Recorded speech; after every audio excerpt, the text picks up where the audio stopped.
know? Do you know? Do you have a self record? Yes. Do you have a self record? Can you produce a self record? No, you can't. Hey, yo. Wait, no, let him finish. Can I finish? Let him finish. Can I Whatever that is, what you finish? do. Let him I just finish. gotta see the rest of the list because he kind of punchy. I'm not gonna lie to you. Season me, daddy. Go This is ahead, what I was bro. talking about. This is what I was talking about. I don't care because it's my list. I don't care. I know what he about to go. Yeah, fuck you. Let's go. We're here. Go. Yeah, you're talented. Thank you. Welcome back. Yeah. Because you're a mark, and the people you employ are marks, and the people you listen to are marks. Yeah. Brother Soda in the building. What's going on, man? Shit, chilling. That's good. Nothing much, man. Just finished watching Randy and Cena cook badly. I ain't see what was the promo? Pretty much it was Randy telling John he don't recognize him. Like, this ain't the same dude he done been in the business with for 25 years and shit. He even told the nigga he know what his problem is. He said, you know what you need? You need to go have kids. I'm not gonna lie. Yeah, okay. Shit caught me shit caught me off guard. I'm not gonna lie. It caught me off guard. I didn't know that's what we was taking the culture today. That's a crazy bar. And my nigga seen fired right back. So I said, kids. Nigga, I don't need to have kids. I've been raising these niggas kids for 20 years. I said, oh, this nigga is cooking. This nigga is cooking. But yeah, they just pretty much used the segment to set up the match at Backlash. That's all it was. Yo. My boy Tommy in the building. Tommy was good. What's up, Tommy? KayFabe. We here back with another one. What's good, y'all? What's good with the good people? Nothing much, man. You know why we here, man. You see the title. Oh, we gonna get to it. It's a lot we gonna get to, especially Brother Paul. Brother Paul has to talk to me today. It's a lot we gotta get to. We here, man. My brother Soda, he hit me up. He said, you know what? I ain't get my bars off. I need to get my bars off. I said, you know what? I agree, Soda. I agree. Fuck it. The guy BRS hit me up, said he need to get his bars off. I can't be mad at it, man. You feel me? Yeah. Before we get started, man, come on. We gotta start here, man. What's going on with Shador Sanders in the NFL draft? It's disgusting. I'm not gonna lie. He still ain't get picked yet? Still ain't get picked. They had the Saints draft a nigga named Tyler Show. I don't know. Yeah, I've seen that shit. The Saints drafted a whole other person. I don't know what's going on. Dang, this remind me of like Malik Willis when they was hyping him to be a first round pick and Yeah, nigga fell to the third round or some shit. it's like this nigga that nigga that fucking what I'm about to say. Oh, niggas feel bad for this nigga Jalen Milroe because he got left in the green room last night. Listen, I don't remember one mock draft that said that young man was going in the first round. He showed up for himself. That's what that happened. Like, he knew he was gonna be disappointed. That nigga's crazy. So who you think gonna get him? See, before this, I had He that ass? He not even ass. So that's why I personally believe this is just like they doing this to get back at Dion. I don't know what Dion did to niggas. Are they really trying to humble him? Like, you feel me? That's what I think it is. They just trying to humble niggas. Like, all that shit talking y'all been doing. Let's humble. Yeah, they trying to humble. But if I had to pick a team that's going to draft them, like I said, I thought it was going to be clearly I thought it was going to be my Giants, but that didn't happen. So cool. I thought it was going to either be the Saints, the Raiders, or the Steelers, but the Steelers is the craziest one to me. I'm not going to lie. Their quarterback is Mason Rudolph. They said, fuck it. And they said, fuck it. I don't know. Yo, that's insane, bro. Man. Scooter just pulled up, man. I ain't even been too tapped into the draft because, my Vikings done already sold shit up in the off season with free agents and shit. So, yeah. I ain't even really been tapped in like that. I kind of knew them brothers was going. I kind of saw the writing on the wall. We're going to take Abdul Carter at 3. And all week they've been talking about how niggas love Jackson Dart. So I kind of saw it coming. It is what it is. We'll see how this goes, I guess. I mean, shit. We will see They'll how be this all right. goes. But they don't gotta rush having a QB because I mean the team's still ass, so niggas can be whoa, wait, patient. hold on, wait a minute, wait, hold on, wait, what just happened? Like, see what I'm saying? Look how Soda started punching like that effortlessly. Like I'm not right here. That shit is crazy. What just happened? I Backlash St. mean, Louis, man. We finally get the announcement. I'm looking at it now. John Cena versus Randy Orton for the undisputed title. We will definitely. Scooter's here, man. Scooter from St. Louis, man. Scooter, how you feel about this? It's gonna be kind of lit. I mean, Randy Orton gonna lose at his crib again, so I don't know. yeah, it's like we know because I mean they're not gonna take the title off Cena that fast, are they? Right. Like Nah, I doubt it.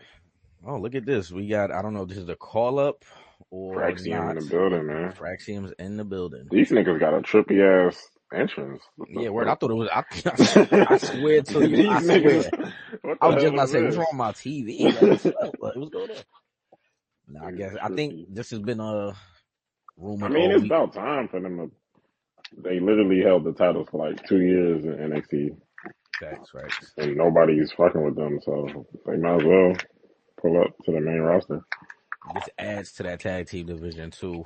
Yeah, Low definitely key, this would needed. have seeing them in that TLC match tonight probably would have been fire. I'm not gonna lie. Instead of I hate to do Yeah, this to the brothers, but instead of DIY, oh my god, they probably would have cooked. I'm not gonna lie. DIY and it's Motor City Machine Guns in there too. Yeah, it's a triple threat. It's probably the main event for sure. Let's get to it, man. My boy Scooter. I said Scooter. Sure. My boy Soda. Well, Scooter was in the building night one. He was there. He was definitely in the building. Oh yeah, I forgot about that. Can't believe it. But Soda, come on, man. Let's get to it, man. I know why you're here, man. Talk to me. Talk to me about night one, man. From the gate. Jay Uso and Gunther. I'm gonna be honest. I wasn't too mad at this match until the ending, but I thought it was a decent match, honestly. Uh, I thought Gunther could have been. I don't know. Gunther just lost a lot of his aura and shit at some point, but it was decent. What Jay pulled out the German suplex and he did a couple of Gunther moves and shit. He was a little more crisp and shit. Um, I don't know. The ending wasn't. He tapped fast, but um, he did hit Gunther with his finisher like 3 times prior to that. So, you know, I get it. He tapped fast, but he did hit him with like 3 of his finishers, and like he did like the little flurry that Gunther does. I thought, when Gunther just hits you with like 5 different moves, and he just pin you and put you in a sleeper. So Yeah, it is what that it is is. I weird. thought it was decent, and it was kind of weak, but it was decent, honestly. I mean, I think we would be doing a disservice to Jay Uso if we didn't mention how the building erupted as soon as the nigga music hit. I mean, come on. We can't, you know what I'm Yeah, saying? We can't deny what's going on here. The brother's a star. he He's walked over through the as hell. crowd. We didn't think he was gonna walk through the crowd. He I'm walked through the just, crowd. I'm not gonna lie. Almost a week later, I'm still impressed that nigga came through that crowd. I'm Yeah, not that gonna was lie. insane. Like, Like, I'm never walking through that many people. Like, let's start there. I would have looked out there like, yeah, I'm gonna go to the doors because this too much. You know what I mean? But nah, yeah. yeah, Congrats to Jay Uso, man. yeah. Salute to Well Jay, man. deserved. You Hopefully seen he the don't. I haven't watched it yet, but they put out like a little vlog of his little WrestleMania week and shit like that. It looked like it's dope, so I'm Oh probably gonna yeah, watch yeah, yeah. I seen him like in the elevator crying and shit. Like, yeah, it. Yeah, I seen my nigga Taker giving him his congrats and shit, so it's dope yeah, to see shit like that. yeah, man. He Um, deserved it. then I think after this we got the tag team match. It was the Oh War God, Raiders. come on, man. The War You Raiders know I was. versus the New Day, man. Come on, talk to me. Come on, man. I was checking the oven. You know what I mean, making sure the chicken don't get burnt. Pouring some drinks. Come He on, said I man. was checking the oven. I'm crying. Of Oh course, it was man. a decent match, but I mean, come on. There was Yeah, no man. build up for this. No niggas didn't start building this match up to like a week before WrestleMania and shit. So. It was decent, but you know, it is what it is. I'm sure the New Day gonna be good tag team champions though, so I'm not mad at them winning.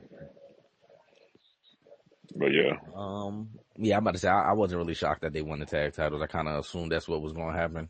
yeah, Um, yeah, we're gonna see where it goes from here. I just don't have much faith in the tag division on Raw, but I guess we'll yeah. see It's where it goes. nobody else. Like what babyface tag team is where they Raw, might right? beef with yeah, the War Raiders, I guess. I guess that's probably like that's what I was thinking that shit too. I'm like, damn, I think that's like the only Like babyface tag literally, team over there.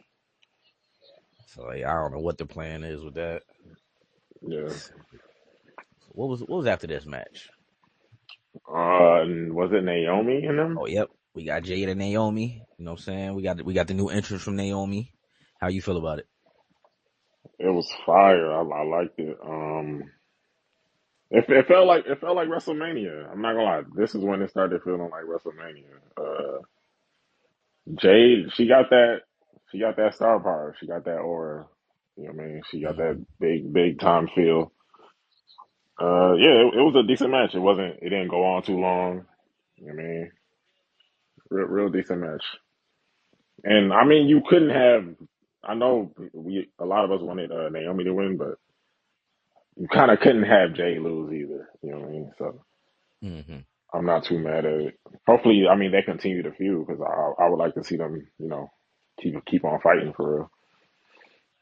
Yeah, I wouldn't be mad at them for fight. Like I think their rivalry, low key, could go like 3 matches. I wouldn't be mad at it. Facts. I do eventually believe we'll talk about it eventually after night 2, but I do believe Bianca is still going to be involved in this in some way, shape, or form. So Facts. it's Yeah.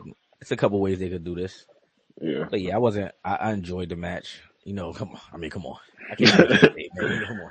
Yeah. That ending was fire. That power bomb she did, and then like Yeah. it's her finish. That was fire.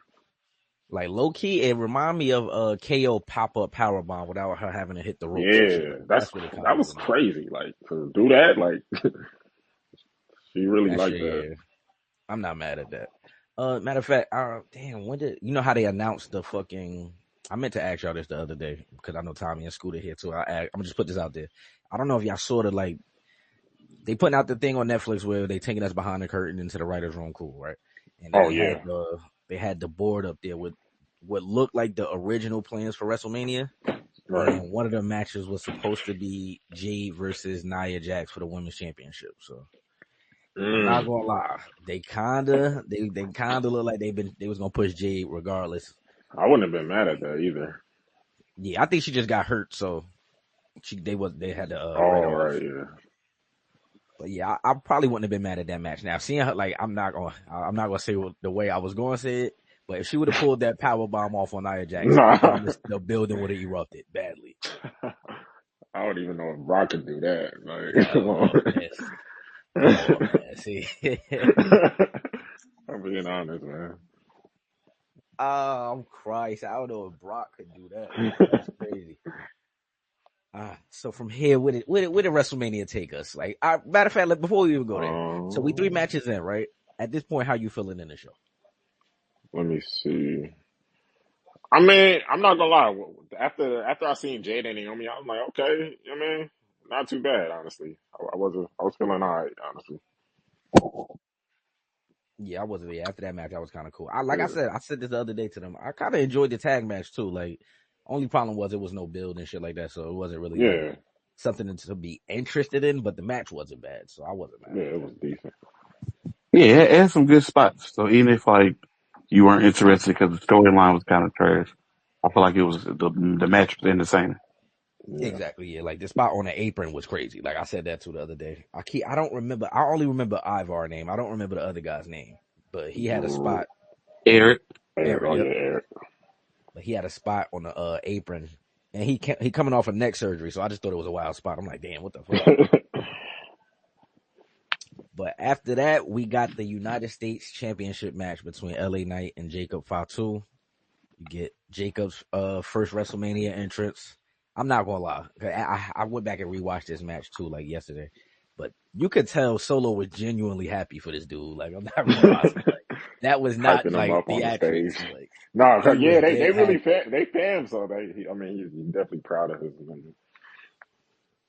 And then especially finding out, I want to say the night before that Tama Tonga got hurt and he gonna require surgery, so he gonna be out for a while. It's Oh literally just yeah, Solo and Jacob now. So, yeah, that's but crazy. he made his entrance. He had to, you know what I'm saying? He did a little shimmy, had the werewolf mask on. Yeah, that was hard. The mask, that was Yeah, super the Man, I hard. ain't werewolf gonna man hold that. fire. That was I so ain't gonna hold cold. that. Look at this shit, man. They showing DIY on my screen. I'm getting mad already. And But so yeah, then we get LA Knight. He pull up. I fucked with his entrance too. Mozzie. Good Mozzie, feel me? Got to the stage. Music hit. I ain't gonna lie. Like the nigga music in a stadium sounded crazy. I'm not gonna lie. But Yeah, my he nigga LA pulled up still one of them niggas. and they proceeded to cook, man. I'm not gonna lie. Maybe it's just me that had that feeling. I'll let y'all, you know what I'm saying, give y'all thoughts, but they Nah, cooked. nah, this was fire. Definitely one of the better. I mean, it's one of the better matches of like both nights. You know what I mean? I got it up there at least top what 3, 4 matches for sure. The mid air BFT when Jacob did the moonsault, like that was like one of Yeah, that was fire. that shit was insane. Like I'm like, oh my god, fire match. Of course, obvious winner. Uh, shit, I want to see LA Knight get into you know what I mean, the main event scene at some point. I mean, why not? I think he's still over.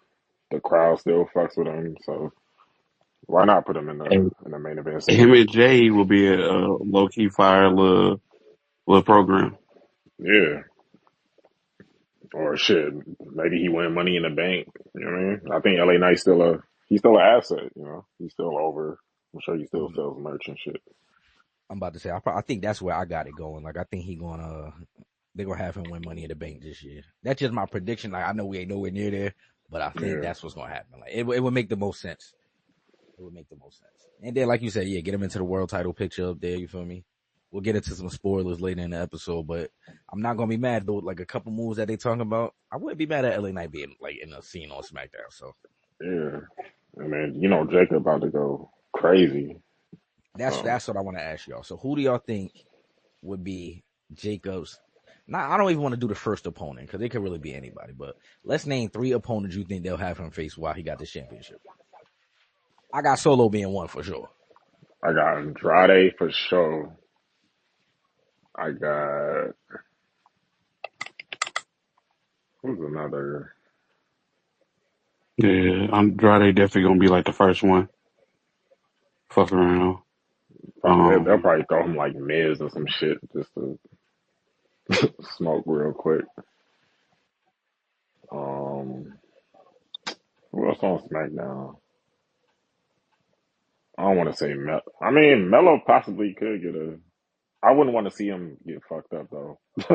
I feel like Melo going to Raw though. I could be wrong, but I Think feel like so? Melo On the draft. is gonna hit to Raw. Yeah, I feel I like that'll didn't be even think like of that. it'll be such unfinished business because he was the first round draft pick of SmackDown. It's like Yeah. he ain't do nothing. He ain't really besides the Andrade shit. He ain't really make a mark on SmackDown like that. So I I didn't even would think of like that. to If they see had him him still move, cook on. they had him move to Raw. Then it would be like they wasted the whole Melo to Miz thing too. So I don't know. I wouldn't be mad at it though. true. Don't get me Man, wrong. keep him on SmackDown and bring up Trick. Like that's all you got to do. I do Pull think up Trick that's after the like draft. I do think that's But what's gonna do you put them back together or do you keep their rivalry going? I think I put them together. I'll be like, look, I mean, NXT that was the past. You get over it. happen. Especially if I they both mean, link back heels up. now too. Like that could work kind of nice. I'm not gonna lie. Right. Like, Well, shit. Even if they still beef, like fuck it. I'm not fucking with you. You're not fucking with me. Both of them in the fucking U.S. title picture will be fire. I do agree with you though. Like I just can't see a world where Melo beat Jacob. So it's kind of ass. yeah. What? Who's next? Man, I don't want to do this to this brother. So Shinsuke just out of here. He's going. Yeah, man. I know. I know what Triple H is trying to do. Like, that's his NXT nigga. You know what I mean? He wanted to give him a little spot after Vince done booked him trash for the past whatever 8 years, but it just didn't work out. You know? His run when he took the title off LA Knight, that was a bad move because like Shinsuke was powerful for like 2 weeks and then that was it. So it is what it is, though. I think Shinsuke just need to go to AEW. Honestly, I think that'll just be the best thing. He already did everything in WWE. Just Mm-hmm. go I to was like, AEW. Shinsuke AEW would be fire. I'm Yeah, not gonna lie. it works perfectly for him too. Like Wait, Tiffany got a that'll new be the entrance? perfect spot for the nigga. Oh no, it's the same music. She just got a little light show before the start. Now that shit was kind of fire. I ain't gonna lie. Yeah, the Um, champion let's see. From there, if I'm not Americano. mistaken, I'm about to get mad. We got okay. So the night before, Rey Mysterio gets hurt on SmackDown, unable to compete as announced before the show. Right at this moment, they also announced that WWE acquired the Lucha Libre promotion in Mexico, AAA. So Oh I yeah, think low key that's where SmackDown is headed. I'm not gonna lie to you. I think it's gonna be like the Lucha Libre brand, but I'll get into that some other Lucha day. Libre brand is I crazy. promise. That's what I think that's what's gonna happen. But so in Rey Mysterio's place, we got Rey Phoenix versus El Grande Americano, man. So to talk to me. I mean, it was a fire match. I mean, you can't go wrong with Gable. You can't go wrong with Ray. I just don't know where they going on after this with Americano / Chad Gable, but we'll see. Yeah, I wasn't too mad at this match though. It was decent.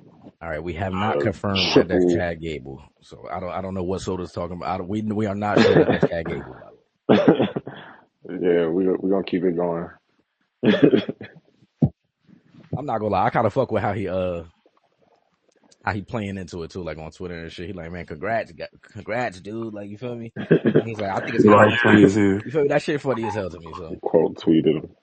I was mad at it at first, but he got it through customs, man. I'm not gonna lie, he got it through Yeah. customs. But yeah, I mean, like I said this to the guys the other day too. Like, I do think they kind of put Rey Fenix in a messed up spot. Don't get me wrong. Like, everybody wants to be on WrestleMania, so for him it was probably a moment.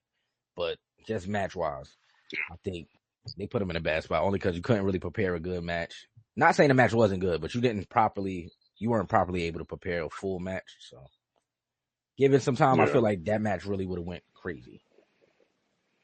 Oh shit, Jade interrupting Stratton.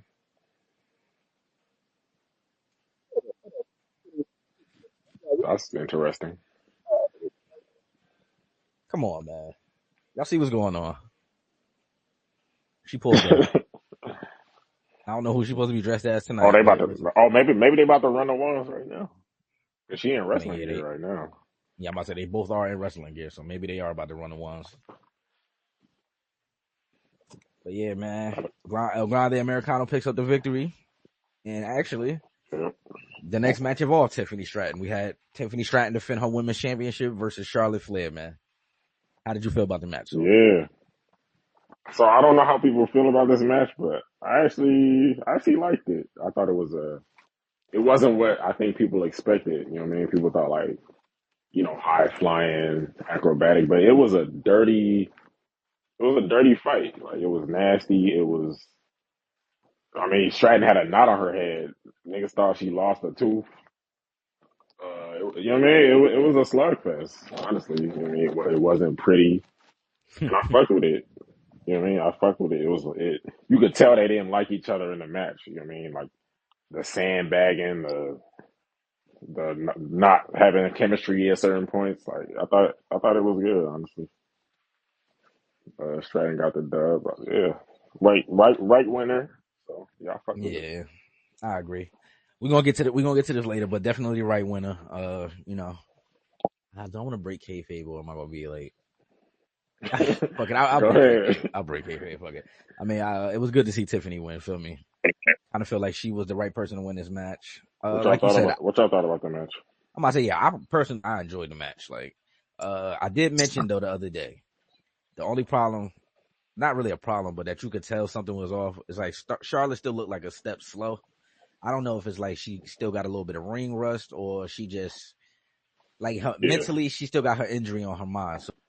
So like for I know we sure. didn't get like a moonsault from Charlotte and shit. So I would have loved to see that, but I understood why. Yeah. I said, you go ahead, Scooter. It was it was a cool match. I feel like it at times it's kind of clunky, um, which slows the match down at times, and then plus uh I felt like you said, I felt like Charlotte really wasn't trying to do anything extra because it was like her first match really back since she came back from injury. So I think they kind of hindered the match a little bit, but I feel like it was still a decent match. And the fact that they had the heat before going into the match, I feel like gave it points too. So where they lacked, I feel like they made up for the other spots. I agree. I agree. It's like Yeah. it's like the direct opposite of other matches on the card. Like they had the story going with the match, so like Scooter just said, like the whatever lacked from the match, the story played a good part in helping like mask that. So I wasn't mad at it. Mm-hmm. Yeah. And like you said, Tiffany did leave with a few scars. They was actually in there fighting for us. Like, I'm not gonna lie, Yeah, they it was was in a there getting Yeah, it. yeah. slugfest. It was really, it was a dirty fight. But yeah, right winner, man. Congrats to Tiffy. I gotta do it. We put her over, man. I ain't gonna come on. The Queen put her over. We know what's going on here, man. You know what's She, going on. she didn't want to be. She didn't want to be like that other horsewoman. Yeah, she ain't want to be like the other one. We gonna get to her in a second, man. Who? We go. Don't do it. We gonna get to her in a second. I promise, Oda. Just hold Yeah, on. but We for gonna that get other to her. one, I ain't gonna say no names. We'll get there. Okay, yeah. But then we got the main event of night one, man. And so I want to see if you agree with this sentiment after, you know what I'm saying, I get your thoughts on the match. But we got CM Punk versus Seth Rollins versus Roman Reigns. Triple threat match. I know we all had mixed feelings going into this match, but I think we can all agree that this was a great match, man. These guys, they did it. They did it, man. This is what you look forward to when you hear about WrestleMania matches like this. They go out there, they put it all on the line. It's a great. I'm not gonna say great story because I was about to lie to y'all. See what I'm saying? I was gonna lie, so I I was mean, gonna lie. is it not a good? Besides it being in the main event, it is a good story. Like, We'll get there. We'll get there. But like, how did you feel about it? Go ahead, talk to me. no, this was fire, man. Real main event, big feel. A lot of chemistry between them. Of course the spear into the pedigree shit. Uh, I mean, I thought the turn was pretty. What y'all thought about the turn? Was it obvious, or at what point I was think it I'm gonna not agree with Scooter. obvious? Scooter said this the other day in the Discord, right? Like when he first turned on Punk, while I do say I kind of saw it coming, it still was kind of shocking because it's like, oh shit, like you didn't see it coming. Yeah, But when he got to Roman, if Paul Heyman didn't take so long to set it up, like if he didn't like if yeah, he he took didn't forever to foreshadow set the it up. setup, you feel Yeah, me? It they was like it definitely would have been foreshadowed the shocking. setup so crazy, and then like Roman moved him to the a certain spot. It's like, oh, okay, Yeah, like that was the only like part where it was like, oh, okay, I see where it's headed. But I mean, I think when we did predictions, I think like no matter who we had winning, I feel like we all said Paul Heyman was leaving with Seth Rollins in some weird way. yeah, Now we'll get to what happened from this when we got to the Raw after Mania. But in oh this yeah, moment, I don't think everybody was like, well, damn, he turned on CM Punk and Roman Reigns in the same night, yeah. aligned himself with Seth Rollins. This is shocking. What the fuck is going on around here? Yeah, the crowd was lost. Like you almost heard the gas from the whole crowd. Yeah, the Punk when he low blow Punk, I was definitely shocked at that. I'm like, damn. But I mean, it does make sense though. Him and Roman did everything they could possibly do, so it ain't nothing less for them to do for real. And yeah, turning on Punk is shocking as hell. So I mean, I'm interested to see like, okay, what we gonna do with this? You know, what I mean? Rollins get back to the top of the the main event scene. Yeah, I'm interested in it.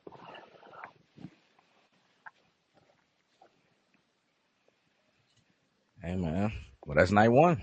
Soda. It's Night only one way to. one, Oh, it okay. So now I was remember the question I was going to ask you right before you give this answer. Do you feel like the main event saved night one? it. Um, yeah, it definitely completed it. It completed it, and yes, basically, yeah, saved it. But there was still some fire on there. You know what I mean? Jade and Naomi, Jacob in LA. I fuck with Charlotte and Stratton. Gunther and Jay was decent. I mean, I don't think like what was niggas expecting from Jay and Gunther? Like, was they expecting Kurt Angle versus Bret Hart? Like, it was you know it was decent to me. Yeah, the triple threat definitely. Yeah, it saved it. Yeah, for sure.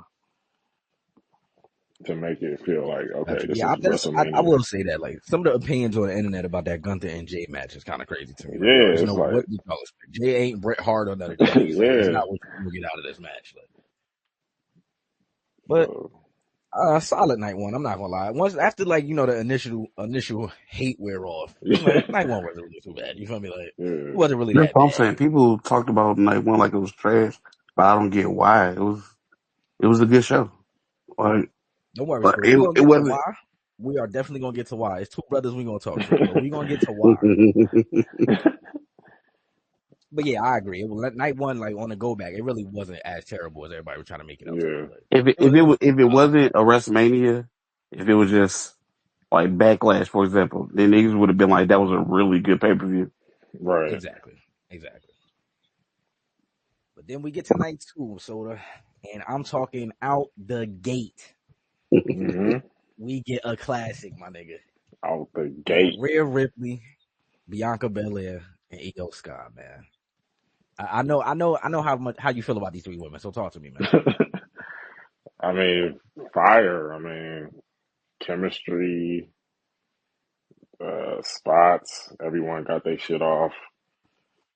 Um, so I don't know. So how do y'all feel about Bianca getting pinned? That's let's get to that. Like we know this is a classic. How y'all feel about that though? Because Rhea ain't have nothing to lose. Like she could have got pinned. She would have been just fine. But Bianca takes the pin. That was my thing. I'm upset. One, I'm upset because y'all could have had some dope with Bianca. Y'all could have created a street thing with Bianca or whatever. So y'all took that away from her, and y'all put the pin on her. Which, if that was the case, you could have just had a one-on-one match with Io and Bianca. What was the point of Rhea being in there besides just to put her in the WrestleMania match? Exactly. Like you, you spit in facts, bro. Actually didn't even think about that. Now that you say that, it's like y'all literally could have just did a one-on-one match. Yeah, Like but it there was was a no good point in match. that. Don't get me wrong, but it just Yeah, it was like Rhea could have took that pin, man. Like even though technically it would have been a loss for Bianca, but she still would have had that. She didn't get pinned though. right. Like, but they just took that away. It was like but it was a great match though. I'm glad. One thing I'm glad though they doubled down on Io Sky. You know what I mean, I definitely thought she was going to be a transitional champion, but that's a big win on a WrestleMania stage. So you can't Right. question her top tierness no more. Yeah, I'm not gonna lie. After that, it's crazy that this happened right after we did that ranking system Right. episode. That shit is kind of crazy now I think about it because It's I like think yeah, niggas you had Rhea can't her what question it no more. what I She's think certified. they had her what top mid tier type of shit. Yeah, I was so mad in After that shit. this, I'm like y'all niggas is wilding. after this, I don't think it's no question Yeah, where she at. you can't deny it, man. I like EO, so I'm not mad at it, man. I'm not mad at it. Like I do agree with Scooter though. It's you could have did this just one on one if you was gonna have her take the pin. We actually gonna revisit that again later, but whatever, it's cool. Um, what do we get after this match? What do we get? I'm trying to remember. Damn, why the fuck I can't remember night two card? Oh, well, you know what? I think it was Drew Mack and Damian Priest Yeah, that was essentially. next. Now, Soda, going into this match, I know like maybe let's go maybe a month before this. Mm. Nobody was interested in this match, right? It was like, why are we doing this? We don't. It's not that we didn't understand why. We understand how we got here. Last WrestleMania, the Royal Rumble, there's moments that led up to this. But I just felt like the storyline, maybe a month before this, was terrible. But 2 weeks before WrestleMania, they found a way to make us all interested in this match. These brothers cooked with 2 weeks left to go, and then we got the announcement that it was going to be a street fight. How did you feel about the match, man? Shit delivered. Definitely got everything they needed to get across. All the spots was crazy. The Claymore to the chair, like that shit was. Yeah, that was crazy. That was. I'm like, if he kick out of this, but he got him out of there with that. But yeah, Drew Mack is. I mean, you could count on Drew Mack, and Priest is. You can count on the Priest too. Like he's a good worker, man. Like we call him a knockoff Taker, but the nigga's alright, man. I hate how they keep trying to make him his little cousin, but you know what I mean? I hate that roll They up. keep I'm not trying gonna to, lie. they keep trying to push that shit. Like, oh, he's doing the Like, I old get it. That's school. his idol and shit, but we Yeah, don't got to like do y'all this. gotta stop this, bro. I bet little kids like, is that his cousin? Like dead ass, like. For real. I was thinking about that shit during the match. I'm like, damn, so they really trying to make this nigga take a 2.0. What the fuck? Yeah, fire match. Yeah, man, I like Drew Mack Well, trolling they during the said, match. yeah, Drew Mack should be, I mean, getting some main event. So, for sure. Yeah, they I don't did know just say that. where do y'all think Damien go after this? So that. Ooh, maybe he becomes one of Jacob's opponents. I wouldn't be mad at that. Yeah, I'm not mad at that. I wouldn't be mad at that. I didn't even think of that. I did not think of that. Yeah, It's kind of a step back, but not really, just because I feel like Jacob kind of elevates the whole division. Jacob makes it not because we know Jacob really up there. But yeah, I'm not. Damn, that is cool to say that. I would not be mad at that match for some reason. Like him and Jacob might actually cook badly. Yeah, I feel like it'd be a really good match. It'll be a slugfest. Damn, they wrestling for a minute. Yeah, I'm about to say they actually kind of cooking. Look, I'm sitting here watching this shit. They kind of cooking. I'm not. I'm glad he finally taking the cuffs off of Jade. Like, let her go. Like, let her wrestle. Jesus. Like, they cooking for real too. What was the next match? I want to say it was between the Fatal 4-Way or it was Randy and his three opponents. I think it was Randy, low key. No, it was the Fatal 4-Way. It was, right? All right, cool. So we got the Fatal 4-Way and the Continental Championship on the line.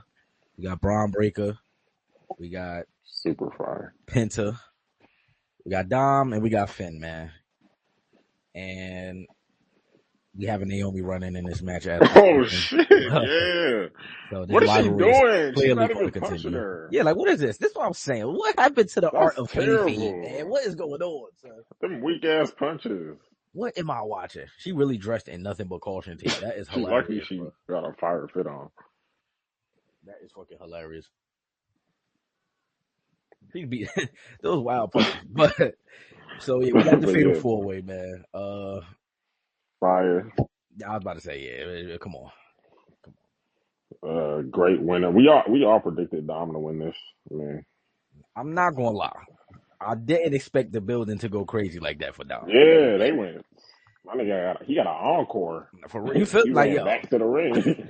My boy ran halfway up the ramp, looked back and said, "You know what? Came back, right? I got to do it again. Fuck it, my bad. I gotta go back. They love me out here." I'm like, oh, he's really powerful. So I think y'all were talking about this the other day, but it seems like they're still trying to push Dom as a heel. You know what I mean, JD came back and cheated for him to win. So I don't know. Y'all fucking with that or? I mean, for right now, yeah, but eventually he gonna have to. They ain't gonna have no choice but to move him over. Him and Finn are gonna at some point bump heads again.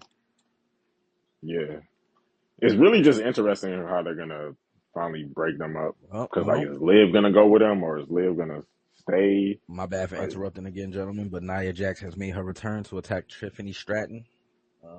Yeah. They're kind of cooking with the women's division right now. Yeah, SmackDown going crazy. But to answer your question, I kind of agree with Scooter. Like, eventually they gotta they gotta push him as a babyface because everybody kind of cheering for the nigga. I am kind of confused by the still trying to make him a heel thing, but whatever. I can't be mad at it until Yeah, they like immediately. break up the Quiz, judgment. congratulations, my brother. Oh, well, I forgot. This is definitely something Quiz was waiting for. I'm not gonna lie. Nah, And fact. also, what was I about to say?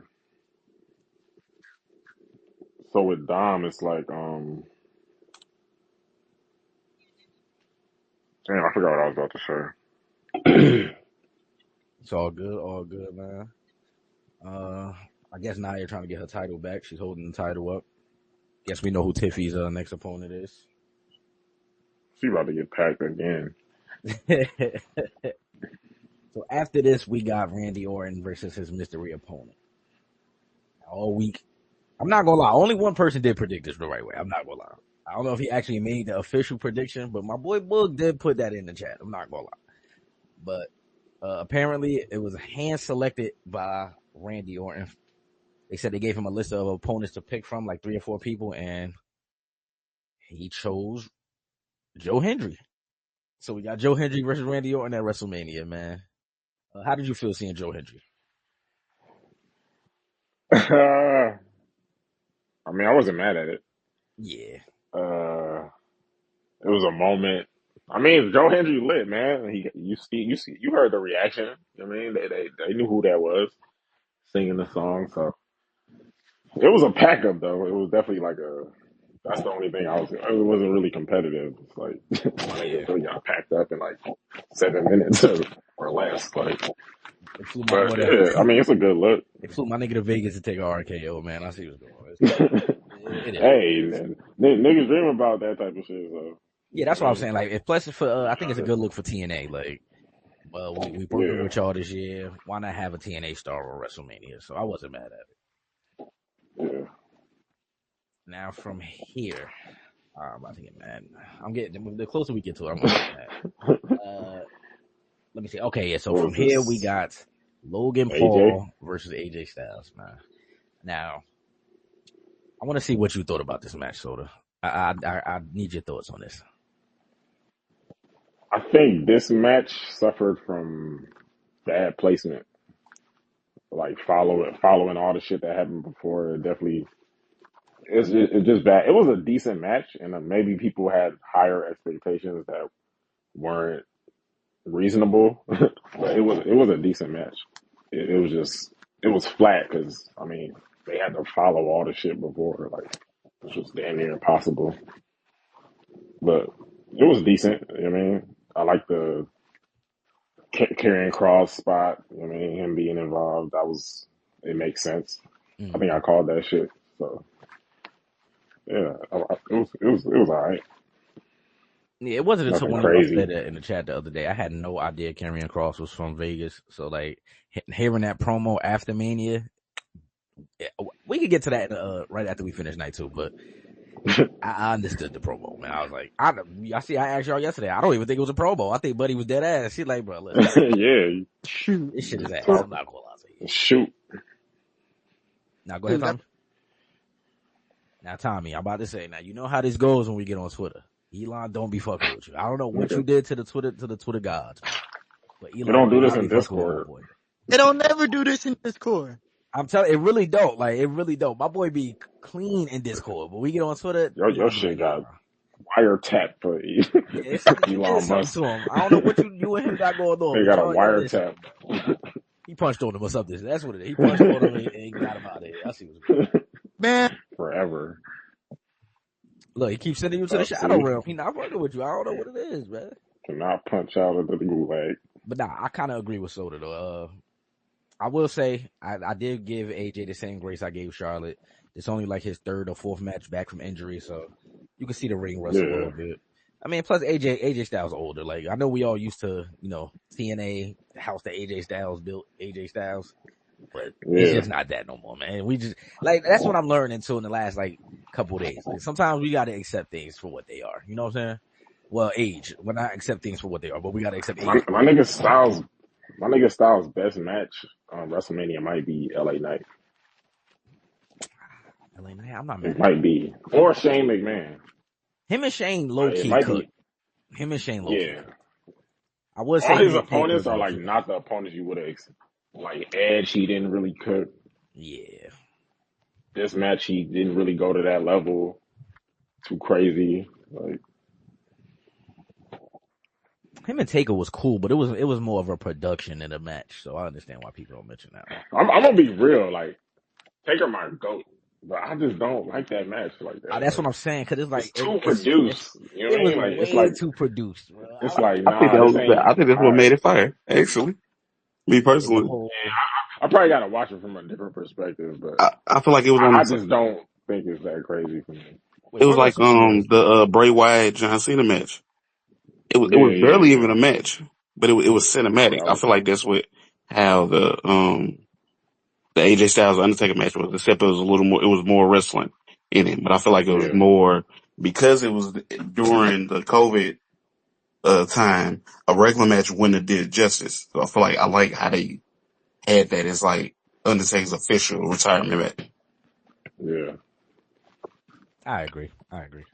What WrestleMania was that? 38? One of those 37. Because I feel like 37 was when Roman beat Edge and Daniel Bryan. So I feel like that was It, 38. it was Yeah, because it was the same year. I want to say it was the same WrestleMania that Drew McIntyre won the title winning. Yeah, when he beat in Brock. a Yeah, I think that was So that had 38. to be like in a quiet 36 room. or It might have been 37, something like 36. that. Okay. Yeah. My He nigga not wrong. Drew won the title in a caffeine room. That shit is Nigga, crazy. Like, nobody. I'm telling you, niggas really got to go back to that and watch. That was terrible. That I'm not shit gonna was lie. so sad, bro. Like I was genuinely like depressed when I seen that shit. I'm Hold like, on, cause you just reminded me. So I was gonna punch through it, but I done did it twice this week, but I gotta do it a third time, man. I was gonna punch through it. You just reminded me about this moment. Remember they had my son Stone Cold come to the ring and do the "Give Me a Hell Yeah" to an empty building? That's oh crazy, my yeah. nigga. That was fucking I'm insane. like, nah. That's why I couldn't watch this shit. I'm like, nah, man. They said, "Give me a Like hell this yeah," and showed empty chairs. I said, "Ah, man, this shit is terrible. is. What's going on?" Oh man. But damn, what match was we on? My bad. Oh, we talking about Uh, AJ AJ and Styles. LP. AJ and LP. But yeah, so The Logan Paul next defends match the ring, was man. You the like his? tag I team think match. we asked this. You do like his new finisher though. Oh yeah, yeah. It's dope. Yeah. I forgot what it's called. What the pulverizer? Pause. I don't know what's going on. Something like that. I don't know what he got going on. Whole bird rise. Oh, son, they keep putting that clip on. Ah, that shit get me mad. And then, perfect. We here. And then we get to this. We get to this, man. So the same day that they announced Rey Mysterio ain't gonna be on night one, they let us know that Bayley was attacked backstage and that Lyra has 24 hours to find a new partner for her tag team championship match against Liv and Raquel. So Liv and Raquel come to the ring. Salute to Liv. I'll leave it there. And and then Lyra comes out. She does the little bird lady thing. I'm not a fan, but whatever. I'm very confused by that character. I'm not gonna lie. Y'all, I know you're an NXT bull, so you know what I'm saying. You might be able to help me a little bit better. Nah, I can't explain that shit, man. She a bird girl. That's just I don't know. That shit powerful over there. In Ireland, I guess. But yeah, man, I think to nobody's surprise, maybe somebody was surprised by this, but I feel like anybody that was like paying attention to this shit knew what was going to happen. Becky Lynch pulls up. The man Becky Lynch is back. You feel me? Talk to me about the match. So let's start there. Man, I like Becky Lynch too. Like I want to fuck with Becky Lynch, but it's like this is just not good. It's like just come in, win the title, don't even hold it for like 72 hours, drop it back, turn heel. It's like we just doing shit. We just like fuck it. I'm that nigga. I'm about to do what the fuck I want to do, man. I'm gonna take your title. Matter of fact, I don't want your title, little nigga. Here, stop crying. Like I don't know. Uh, yeah, I mean, and then this is the creative. You know what I mean? We're Oh just yeah, hot yeah. shot and shit. I forgot about that bar. Let's mention Yeah, that, like matter of fact. So she reportedly, was gone all this time. yeah, all this time, she been going for more, what, like a year and a half maybe? Let's go with a year and a half. Damn near. And a report came out this week saying that, pretty much the reason she was going for so long is because her and WWE they were just trying to find the right thing creatively that would make sense to bring her back. And this what they came up with. And exactly, Scooter. This is what they came up with.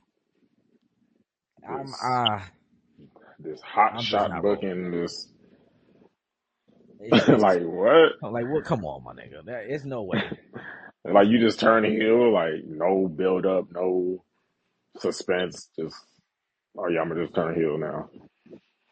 And then like we're gonna You could mention have it when really we get put to Monday Night Raw, but it just, to me, having her turn heel the next night instead of on the biggest stage made zero sense to me. I'm not gonna lie. Like, I you know feel what I like mean? that would have And been more power. even if you do that, it's like okay, Lyra, she hasn't really been.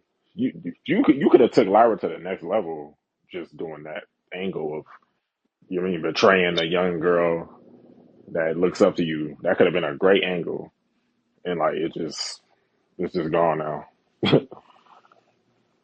But yeah, man. Man, you know why we're here, man. You know why we're here, Soda. Come on, man. Let's get to it, man. The main event of night 2. Cody Rhodes versus John Cena. Cody, what am I gonna give him as a middle name today? We had Cody Jamal Franklin. Cody Franklin Rhodes versus Jonathan Cena for the undisputed title, man. Night 2. But without mentioning the finish, this is how I did it the other day. So without mentioning the finish of the match, how did you feel about it?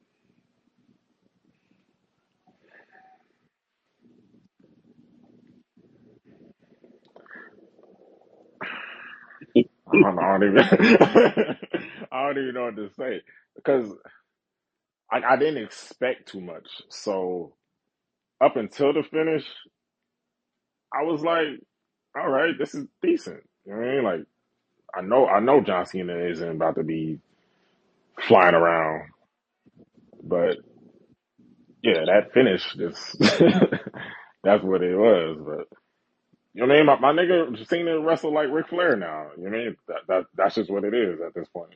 You know what I mean? And I accept that. I think Cody did what he could, you know. Probably was a bad match to certain people, but I thought it was decent, honestly. Nah, I see what you mean. We Yeah. got the longest WrestleMania entrance in the world for a non-wrestler. Travis Scott decided to pull up and have a 10-minute entrance.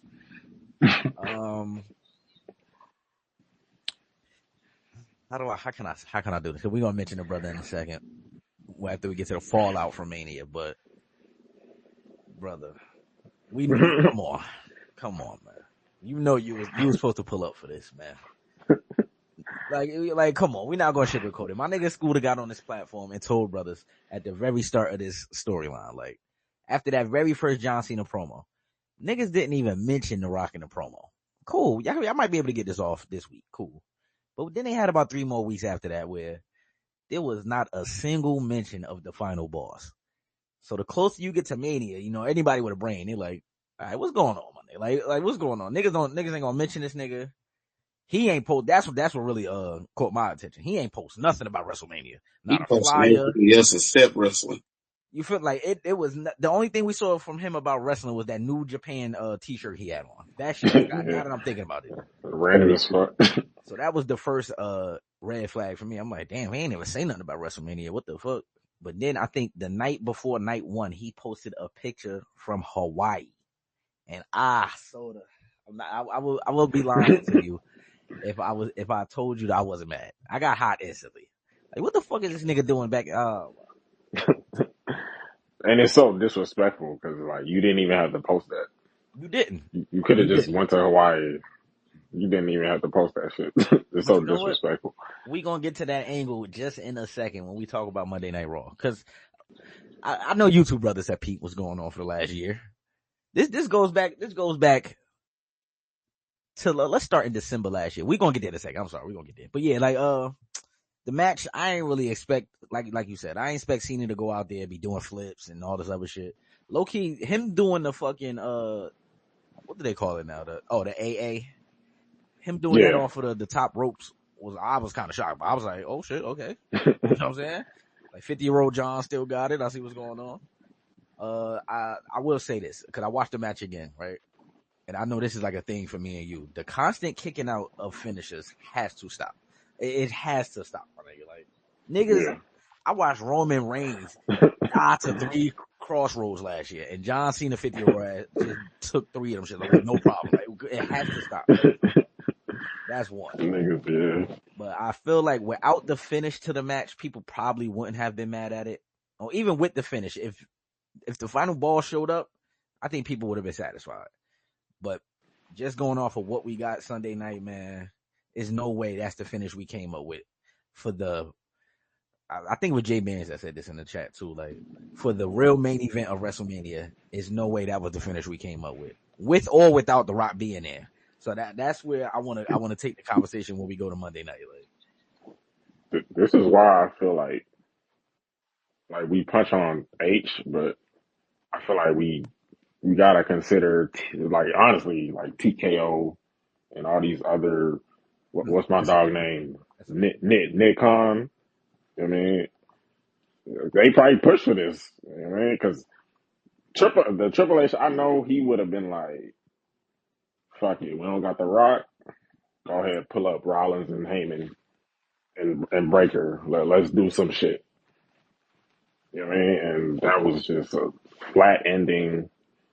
And he knows that shit. Like, come on, Triple H know this shit. He knows that was a terrible ending. So again, we could consider, you know what I mean, the other hands, the TKOs, the Nick Khans, you know what I mean, whoever pushes for the shit, Netflix, like they probably push for that shit. Like, nah, we gotta have Travis Scott in this spot. Crazy. I do agree with you on that. I feel like definitely TKO played some part in what was going on because even I think it was JD that was saying this on his stream after Mania. But even if you pay attention to like, I don't know if it's just me, but WWE usually never shows this many celebrities at these shows. Like Every city too. you feel me? Like That's what I'm about to every say. Like city. especially on Raw or Netflix. Like when we get to these cities, first of all, Yeah. niggas pulling up to Omaha, Nebraska is crazy. I'm not gonna lie. Like that's Right. crazy. That's one. So I already know something's going on there. But Right. I do notice that that's a little weird to me. Like they started focusing more on like celebrity row. Almost like it's like It's a whole like a award show damn yeah, near. like it's almost like doing when they do that at the basketball games when they show niggas sitting courtside at the Knicks games and shit. Like we don't need that, brother. Like I promise. They bought a ticket just like everybody else in the building. It's fine. You feel me? But I kind of agree. TKO had to. We gonna get to it in a second. We heard what Dwayne said. I'm gonna call him Dwayne when we get there. But we heard what he Breaking said up, about Nico. I'm breaking up. My bad.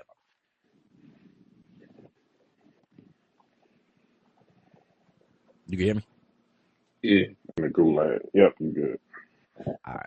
Now I was saying, I'm gonna call him Dwayne in a second, but I feel like what he said on Pat McAfee's show definitely got to be factored in. Somebody definitely made that call because that was too random. If we think about how he got announced for SmackDown that night in New Orleans, that shit was random as hell too.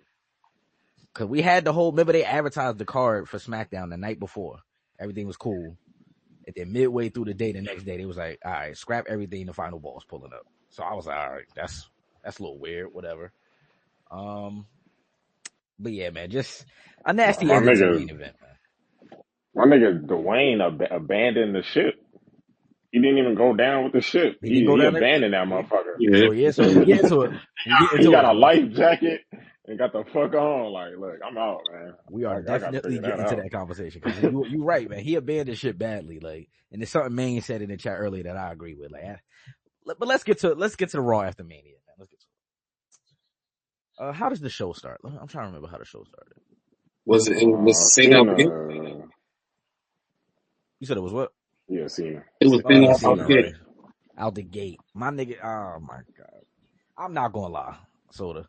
That's the one thing I didn't mention about WrestleMania with Cena. The nigga entrance, while it was so modest, fit exactly what he was talking about right now. So I appreciated that shit. Fire.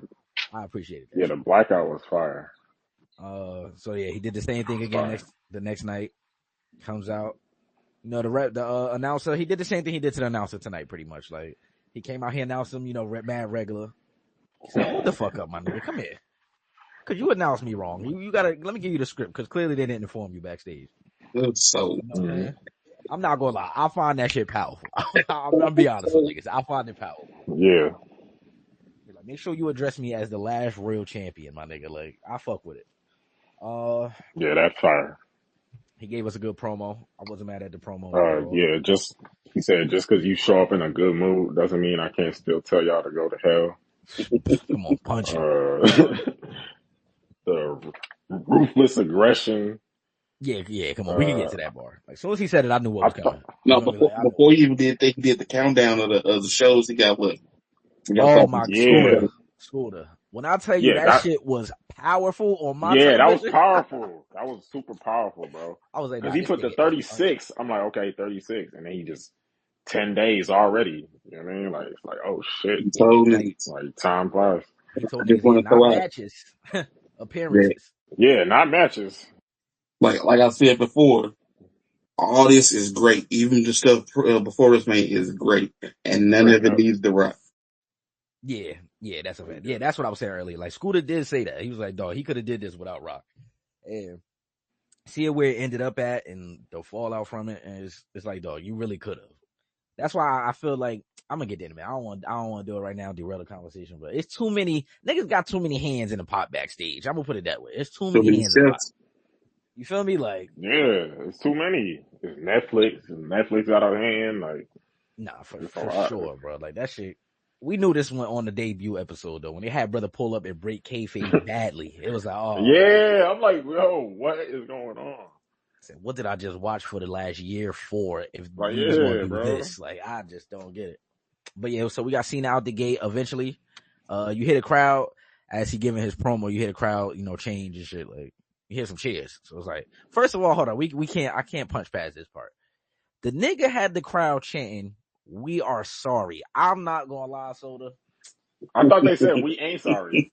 No, I'm not gonna lie. I heard that shit clearly on television. They were saying we are sorry. Because he said, he was like, that's what I'm about to say. I think he tried to flip it because he was like, you know what I'm saying? I get it. He trying to get them to boo him and shit. We are sorry. Nah, I heard that shit, dog. We are sorry. It's crazy. It's crazy. That's powerful, though. That's powerful. It definitely was powerful. I ain't gonna lie. I think me and Trav agreed on this part, though. That shit right there, I was like, damn. They kind of burying my boy Cody. It's looking bad tonight. I'm not gonna lie. It was looking bad up. But yeah, Randy pulls up, man. We don't even get no words from Randall. You know what happened, man. RKO out the gate. That's how they set up the match tonight, matter of fact. We got that little moment on Monday. And they made it make sense today. Yeah. You know what I'm saying? We're gonna get Randy and fucking John Cena. An old rivalry renewed. Backlash. It makes sense. We might as well get to it right now. Honestly. Yeah, I'm not mad at it. I'm like I said, I hope they go to him and Punk after this. So I'm not mad. Yeah. Anybody that was around back then, let's do it. Yeah. Now, I was thinking, but I think I want Punk to be like. I think I want Punk to be the one to take the belt from him, and that'd be him finally winning. So we could get to Roman.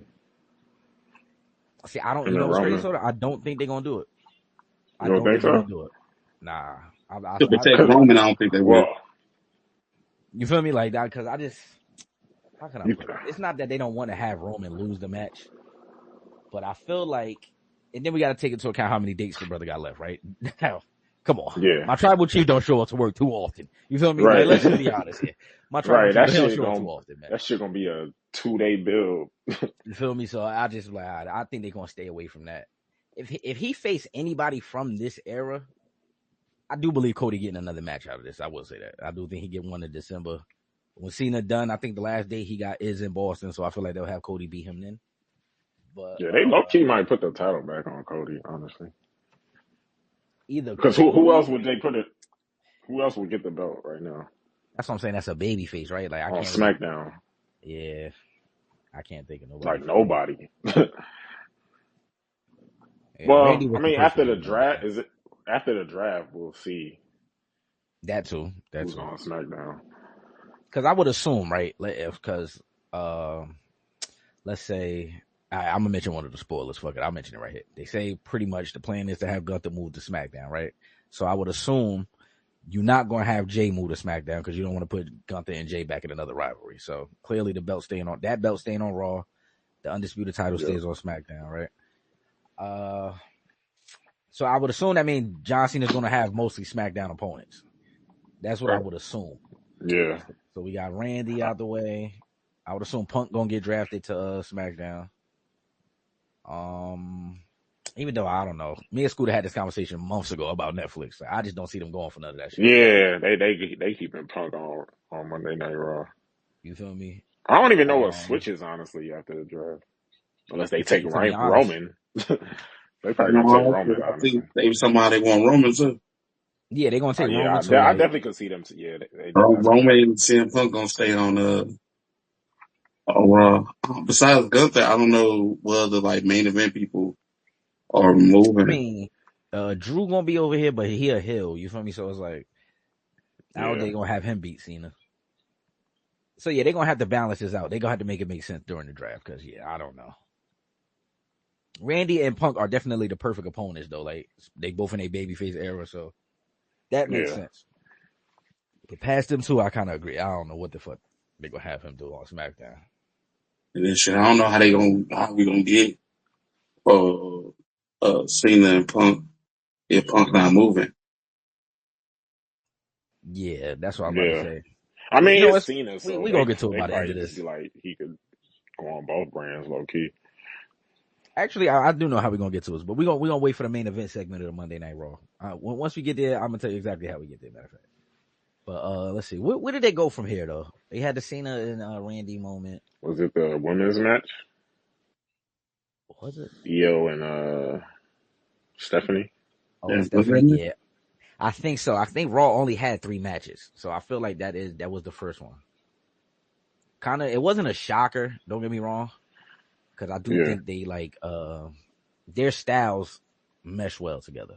So I enjoyed the match. Booker T should have been on commentary for this match. I promise he should have been on commentary for this match. Oh yes, he would have had it lit in there. But I fucked with it. They had, of course, we didn't get a definitive winner because they had the interference from Roxanne. Then the rest of the NXT roster came out there. So I think did that set up something for Tuesday? Was that what that was supposed to be? I think they already got like a match or something. Mm-hmm. Yeah, I'm not too sure though. Because I'm about to say, the match is fire. Shout out to Stephanie, man. Y'all definitely right. Booker T was powerful, man.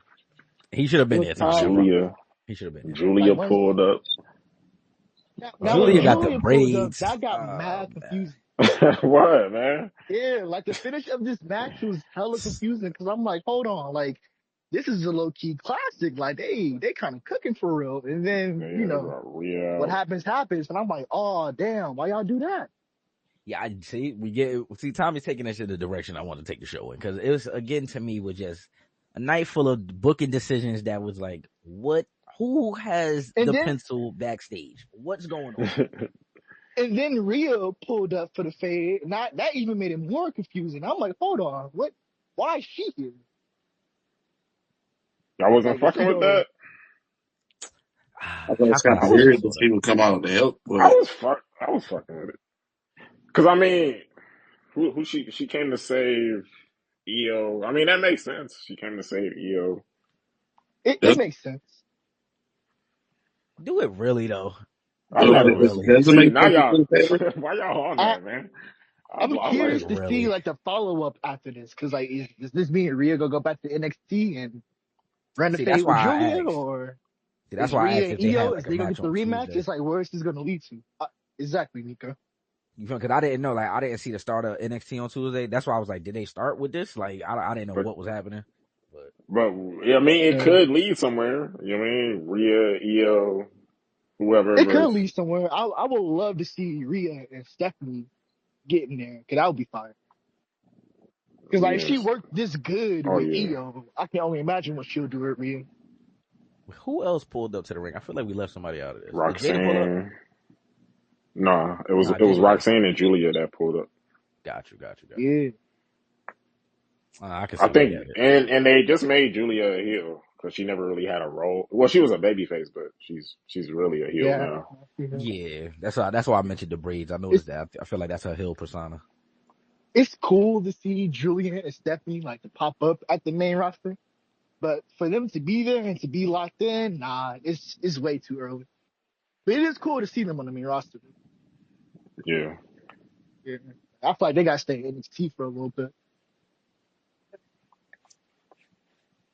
But yeah, I mean, cool match. I wasn't mad at it. Like I said, I'm a fan of both ladies, so I wasn't mad at that match. Yeah, The the ending was a match was little, fine.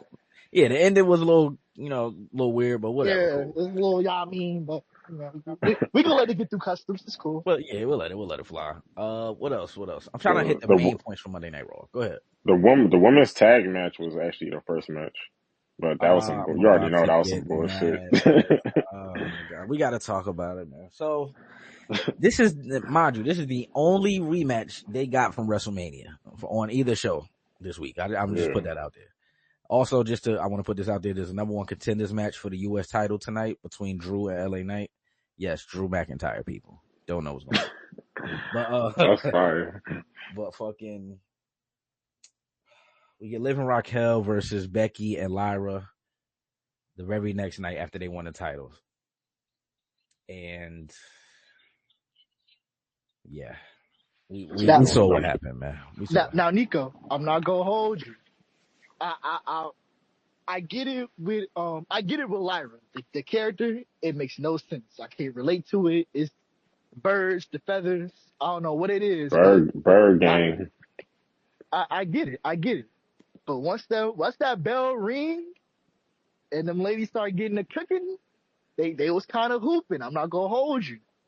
No, I'm about to say I'll give Lyra her credit. Yeah, she actually fire in ring, like especially I think I Yeah, gave her like during that But gauntlet match with Bailey, she was cooking bad. I was like, what the fuck is going on out here yeah. today? Like her I gimmick is can mid, not but just she's because really good in the ring. I compare her to Becky Lynch because Becky Lynch used to have a really stupid gimmick too in NXT. Yeah, Like she was like a Mary Jane, like some green girl, like super Irish, just stereotypical like yeah.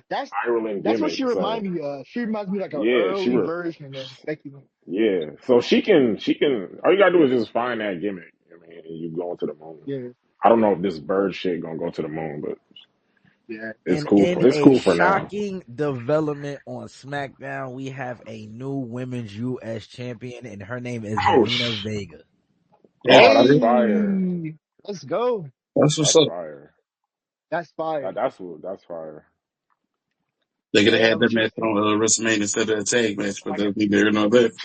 Uh, Again, Scooter. Again, man. that's another thing to punch Decisions were on. made Could that have we had have. that women's tag match literally Just, on this night, you feel honestly. me? Like, yeah, why did y'all? I don't understand doing that match on back-to-back nights. That is so crazy to me, bro. Yeah, you could And have y'all had That's Becky y'all pop up. took a plate from Bailey to do this bullshit. I think that's what makes me mad the most.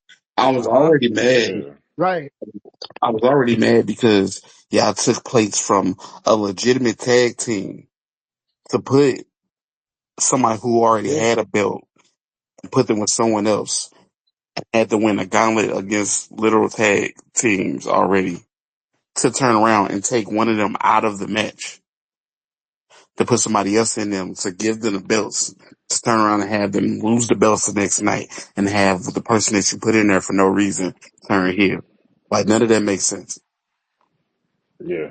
They be doing Bailey dirty too. And I don't know if y'all heard her interview recently, but her talking Mm. about it. Yeah, that's what I was I just feel like about to say. Like, a lot of low wrestlers key. are just talking nowadays. Like niggas Yeah, I'm just about to saying say, truth. like, Like niggas ain't holding shit back nowadays. Like that's exactly what I'm about to say. Like, to me, she said exactly how she felt without saying too many words. Like, dog. And she was yeah, like, when this come out, everybody will hear what they hear. But I mean, it happened again. That's pretty much how she said it. They did it to me again. So I can't yeah. tell Like if she about to go heel or not. Cause I don't think like what I she don't even doing is think heel. it's a right Like you time for said. her. And you know the fucked up thing about it, her and Lyra had like a little thing going, and they just dropped that And because Mm-hmm. I that's another thing. remember she beat her, and then she like didn't dap her up. She like pushed her out the way. Yep. They did the Yeah, same thing with so her and Roxanne. Just stop they feud mad random. Like yeah, they be I doing her just dirty, bro. That shit That's where I'll be crazy. like, the booking is crazy. Like I said, she cooked for at least a month straight on all three brands. She was there every week on all three brands. Yeah, And then she got pulled from NXT. Mania. That was crazy. And Bailey is always gonna. She's down to put people over. That's what she do. She put people over all the time. She do whatever. Like that's crazy. I saw some reports flying around too this week about her original idea for Damage Control. Mm-hmm. Y'all can help me with this. I'm trying to remember the names. Was Mariah one of them? It was Who had the other? it was It Tony was. Storm, Tony Storm, not Raquel, Mariah. and Alba Fire. Alba Fire. Yep. I'm I'm not not gonna mad. lie. I'm not mad at I'm that not one mad at either. Hold on. Say that again. Tony Storm. it. Raquel Rodriguez and Alba Fire. I'm, Yeah. My I'm boy trying to. Boog in the building, man. Let's get a book. Shit. So how is that going to work? Like with Tony? I'm trying to figure out That one I'm like not. I assume that the idea for damage control came up years ago. yeah. That's something I So can think of that Tony Tony was. just When signed or whatever? Tony Storm was still in WWE, yeah, she was in NXT for a little bit. Or she was on the main roster actually. Yeah, for a Yeah, little she bit. was on the main Shit. roster. Yeah. She was powerful. Nah, she was Nah, not Nah, powerful. we ain't gonna lie. Nah, She Oh was I not don't shit. powerful. think it. She had potential, but Vince booked her ass as hell. Yeah, I'm not gonna lie, Boog. She one of the ones that really benefited from going to AEW for sure. Yeah, Like she got she over there and leveled up fucking cooked. bad. Mm. Yeah, I'm trying to picture them together. I don't know if I see it though. I'm Tony trying not Storm, to. Raquel. I'm trying not to punch, man. I'm trying to. I I mean, don't know Alba Fire. I'm not. I'm just be honest. I Yeah, don't know like who I she just is. don't see it, man. I can't Granted, I lie. mean, she the Like girl that's matter of fact. Raquel, Wait, I'll keep Raquel, but I would have picked somebody else. I'm Maybe like tripping on Alba Fire. She Athena. the one that just joined Chelsea in Like them, right? that'd be fire. yeah, Okay. Like put Athena in there. Athena, Tony Forgot about Storm, that. Raquel. That'd be that would have fire. been crazy. I ain't gonna lie. Yeah, I think it probably would have been fire in there. But yeah, I wasn't mad at the idea for damage control. Like even where it ended up at, like I wasn't mad at it. It was a cool little group. I'm not mad at it. Yeah, I look at Damage Control as a success because Io Sky became one of the best women recently. So Dakota Kai, Hold on she now. couldn't she Io even couldn't. cut a promo Monday, Soda. Like niggas got to give her credit. She cut a promo, and Oh I don't want yeah, to do it, man. But I The understood Dakota Kai, exactly what best she ring said. was Come and on, damage man. control. yeah. She was the That is facts. MVP. She was the MVP of Damage Control. Dakota Kai, she Yeah, just can't stay. She's cool, but she just can't stay healthy. Yeah, I was Facts. about to say. right. Fact. Um, dang, what else? We had Dom versus Penta. I remember that. We got the return of Uh, JD. oh You know, yep, JD. if everybody remember, he got hurt doing that crazy ass moonsault. Facts. Yeah. But yeah, he came back at the end of this match, helped Dom retain his title. But yeah, that was the only matches on the night, so we can get to all the other shit. Let's start here though, Soda. The brother Jey Uso, our freshly crowned world heavyweight champion, right? Mm-hmm. Soda, we know the brother has long entrances. You know what I'm saying? He's known for doing the encore entrance, like run it back, start my music over type of shit. I promise you, the brother did this for 20 to 25 minutes in the middle of the ring. You understand? I wasn't mad at it because I understand what's going on. We got Sammy join him. It looked like for a minute Sammy was going to turn heel. I was kind of interested, low key. I'm not gonna lie. Yeah, I they was definitely interested. foreshadowed that. So we got Sammy in the ring celebrating with him. Of course, Jimmy pulls up. It's always good to see Jimmy, ain't it? You know what I'm saying? Jimmy pulled up. I Yep. for a second, I thought we was going to get a moment. I thought they was going to have Roman join them niggas. I was about to say, you know what? This is fire. Oh yeah, that would have been fire. But we understand why he couldn't. But In we'll get a there later. crazy world, I was like, this nigga Jimmy should hit this nigga with the title. Son, oh Yeah. my God. I ain't gonna hold you. Beat this nigga ass right I ain't here. gonna hold you. They would have got backlash lit immediately. I'm not gonna lie. We going to the moon. But look, so he did that for a good 20 to 25 minutes. You know what I'm saying? Everybody's out there. They saying Gunther tapped out, all this other stuff. We got no sight of the brother Gunther. You understand? Not a one. He could have even attacked Sammy in this moment. I would have been satisfied. Everything would have been cool. I promise. He could have watched any of these niggas. Either one of these niggas, and I promise we would have loved this shit. I promise. It goes to commercial, which that's another problem for me. I don't know if it's just me or not, but dog, I have gotten more commercials on Netflix watching Monday Night Raw than I ever did on the USA Network. I don't know what the fuck is going on, but that shit is crazy. Mad commercials like every 5 minutes, damn it. That shit is really fucking wild. But we get back from commercial, and Gunther is choking out Michael Cole and Pat McAfee. And this is when I start getting confused a little, you know. Now of the night. Look, there it is. That's what I was gonna be. Now, brother Tommy loved this moment because he doesn't like Cole, which I understood why the brother was happy in the chat. So I let him get through customs with it. But I start seeing go ahead, Tommy. Come on, Tommy. Come on, go ahead, man. Get your hate off. I'm here for it today. Fuck it.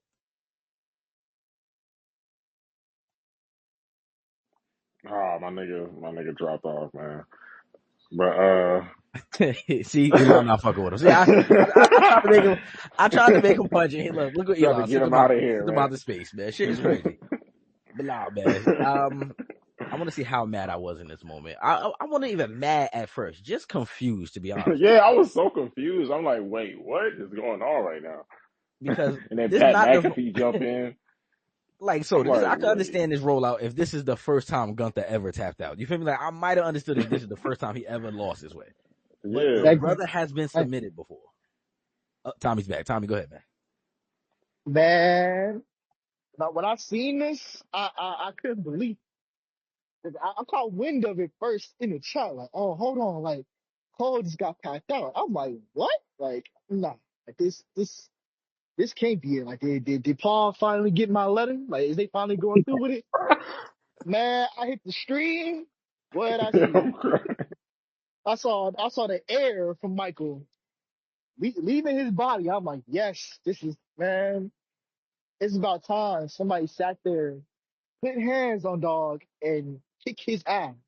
What's wrong? And I get it. A lot of people trying to show remorse and be like, oh, no, Gunther, he out of pocket. Like, nah, he needs to be fine for this. Nah, man. Me and Bailey, we was laughing in the back, having a good time. This shit was funny as hell. Me and Bailey? Yeah, like, hold on, relax. Hold on, how he trying to get that through customs is crazy just now. Like, we got to talk about this nigga Tommy is crazy. Slide past that. Cool. That's a homegirl. She hit me when it happened. Like, yo, like you see this? I'm like, man. We try to tell Cole to keep his mouth shut. He didn't want to listen. See what happens when you just running your mouth talking shit? Hey. You have to put the hands on him. Not to interrupt again, fellas. The brother Aleister Black is currently making his return to the WWE, man. Who you about to kill? Oh, shit. Yeah. I don't think they announced his opponent yet, but he got his old entrance back and everything. He's here, man. They kept it in the game. Low key.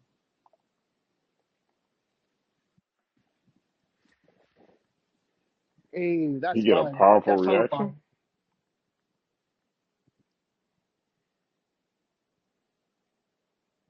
Nah, this nigga, that's fire.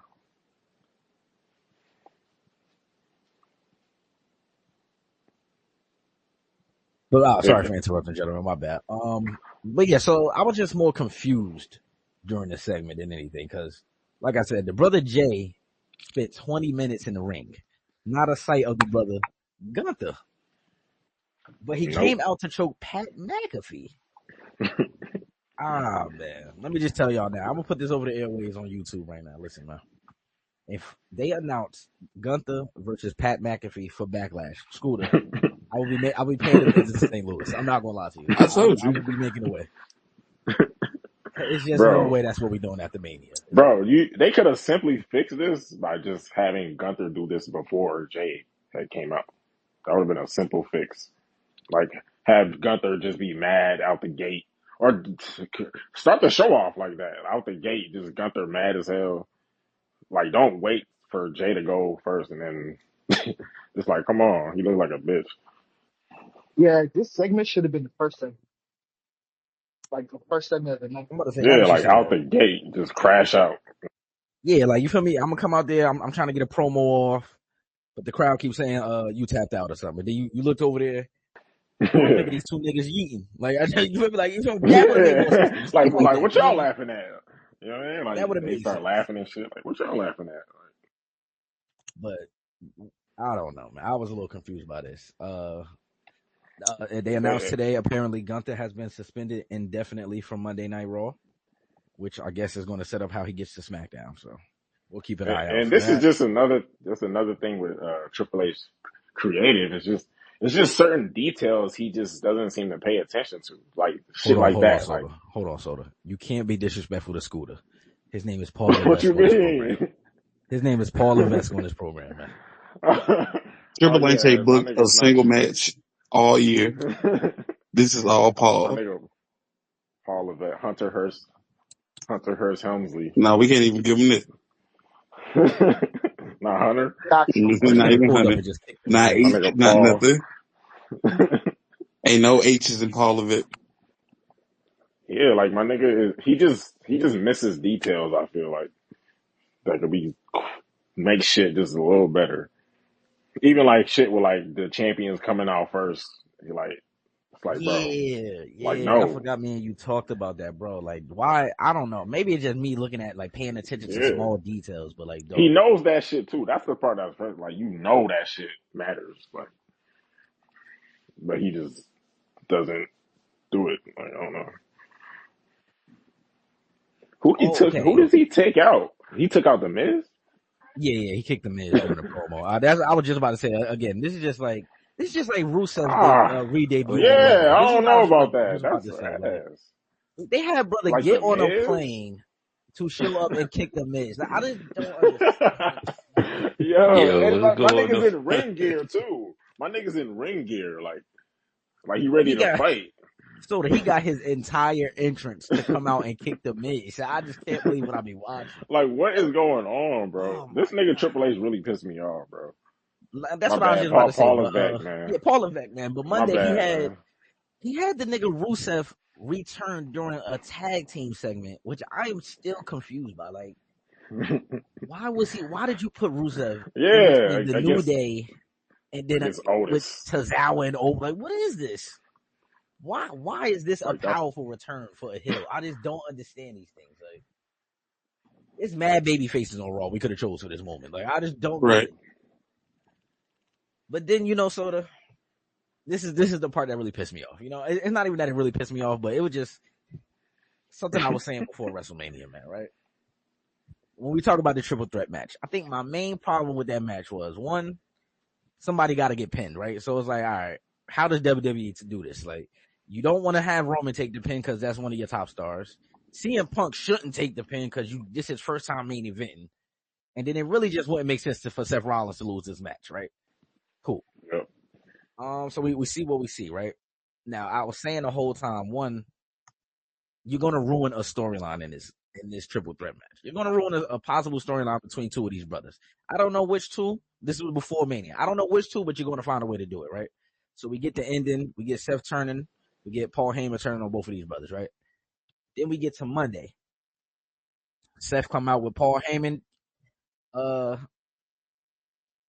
Seth was cutting his own promo. I'm gonna just get right to it. Seth was cutting his own promo. You feel me? I'm the visionary. You know what I'm saying? Yeah. So this, like, in my head already, I'm like, all right, so this is already an awkward pairing because Paul Heyman is just standing there. What's going on? Paul Heyman gets the mic, you know what I'm saying? I think he about to cut a promo. He get a couple words out, shit. And then CM Punk music hit. So we know where this is headed. My dog, I'm not gonna lie, Soda. My dog wasted no time getting to the ring. Hand wrapped. I need to get to I was niggas. fire. Like, I don't know what y'all think this is. I'm saying I ain't gonna lie, they packed him up kind of quick though. They packed they packed him up kind of quick. Yeah, he packed my nigga Punk up real I was quick. like, damn, that's it. Like, my son ain't really getting no offense. And like, what's going on? But him and Seth brawling like they usually do. Like, I was like, I kind of see where it could go from this. Matter of fact, initial thought, I'm like, okay, cool, because I was under the impression Roman wasn't in the building. So I'm like, you know what? All right, cool. I see what's headed. We're gonna get a third match out of this. I'm not mad at that. I wanted to see y'all have 3 matches anyway, so that's cool. But then the tribal chief music hit, I'm like, okay. So Roman's here, cool. He get to the ring. We get right to business. We gonna spear you, get you out the way. Got Seth out of there. Look at Paul Heyman. Cool. We gonna hit the Superman punch. Cool. Go to the corner. We did a little, he did a little ooh-ah. Cool. We setting up the spear. But he get hit with a spear instead. And just in typical WWE fashion, this is another thing that really bothers me. We got to find a new way to get niggas into the ring. This black hoodie thing is crazy to me. Everybody can't do this. Like, we know that's you, cuz. Like, I don't understand. The black hoodie sales in WWE must be crazy. Crazy. But everybody got the Niggas same got hoodie. 100 black hoodies. Shit is crazy to me. Like, but yeah, Braun Breaker, you feel me? They alluded to this at some point last year. I want to say twice, low key. It was on an episode of NXT and a regular episode of SmackDown, I think, where they alluded to him being a Paul Heyman guy. So this move didn't shock me at all. Like, this is what what I expected to be the next move for Paul Heyman. So apparently we're going to get a faction. I'm not sure if this is the end of the faction yet. I'm assuming they may add Becky, but I don't know. But they'll add a few people to this, I'm sure. Yeah. But we got Paul Heyman along with two Paul Heyman guys now. We got Seth Rollins, we got Braun Breaker. Now, here is my problem in all of this, because if you watch the footage after the show goes off the air, right, you clearly see Punk and Roman looking at each other. And they giving each other this look where it's like, all right, we know what we got to do. We got to link up. like Soda, come on, bro. Like, this is what I'm saying. Like, at one these point, niggas did not hate each other, bro. You feel me? Like, that's what I'm saying. These like, niggas don't even hate each other. I asked Scooter and this the other day. Now, what point do we have to want to see Roman fight Punk or Punk fight Roman? Like, what do we? I just don't get it, man. They didn't even give us a reason to want to see that match. Oh, damn. She did announce this earlier. I'm sorry. They're showing Bianca on TV. She broke her finger at WrestleMania. Oh, for real? Yeah. Damn. I forgot probably when she took that moonsault, but if she out, she probably won't be out for too long. Right. But so let's break this down, man. What reason do you think we in the world would any WWE fan right now want to see Roman Reigns versus CM Punk? Not at all. Not at all. They can't run it back into his for the title. I agree with that. Yeah. That would be the only time. I agree. Yeah, they're both baby faces. They both don't really hate each other. Like, there's no heat. You know what I mean? So niggas don't want to see that right now. They both gonna look at each other and be like, I mean, he left both of us, man. Yeah. Let's team niggas up. like, yeah, we gotta link up, bro. We gotta link up, Brody. It's like, no. So, Paul Heyman. It's no. I said Paul. So Heyman. I wasn't too intrigued with it just being Paul and Seth. Breaker being in it makes me more intrigued, though. Yeah, all right. That's what I was just because Breaker being a part of it makes me way more intrigued. I'm way more intrigued by Paul Heyman and Braun Breaker than I am by Paul Heyman and Seth Rollins. For sure. I'm keeping the same sentiment. I just don't understand what reason Seth needs Paul Heyman. Like, Go ahead, Scooter. I feel like it would have been more fire and made a little more sense if at WrestleMania Paul would have low blow Punk, low blow Roman, looked at Seth and then just left. Seth still could have laughed and then still could have won the match the same way, but they're not together. And then the next night, Paul Heyman could have went to explain himself same way. CM Punk could have came out, and then Braun Breaker still could have came out. Mm-hmm. Yeah. And Braun Breaker could have been a new Paul Heyman guy, which would make sense because it's time for Braun Breaker to start going after the heavyweight title. So why not Paul Heyman take him under his wing? But to Seth be added, for Seth to be with Paul Heyman, it just, I don't think it's not, it made sense for Roman to do it at that point in his career because he needed to change. Seth doesn't need Paul Heyman. Exactly. He could change his character. Him going heel, it would just be him going heel. He didn't need Paul Heyman to elevate him. That was my thought on it. Like, dog, I've seen Seth be a great heel already, so I know he can be a great heel. You don't need Paul Heyman for this. Like, Braun Breaker, that makes sense. I'm not even saying Braun Breaker can't be a great heel, but the pairing just made more sense. Like, having Seth. This is my next problem with it. Now you got two Paul Heyman guys, right?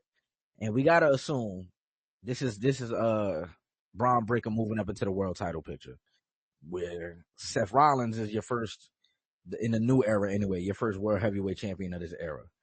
So now you got two guys that are both going to be, I'm assuming at some point going after the world title. How do you navigate this problem, right? I feel like that's going to be the end of the little faction. Like eventually they'll get there, but that's the part to me that don't make sense from the start. And this is where I start punching shoulder. I'm not gonna lie.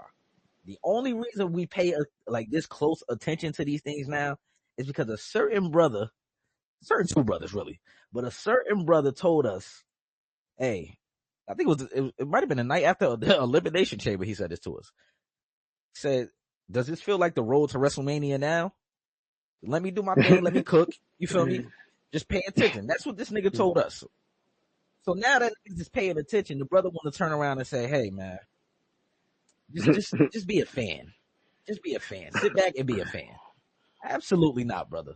You got to start making stuff make sense to people with brains. Like, shit just can't be all over the place.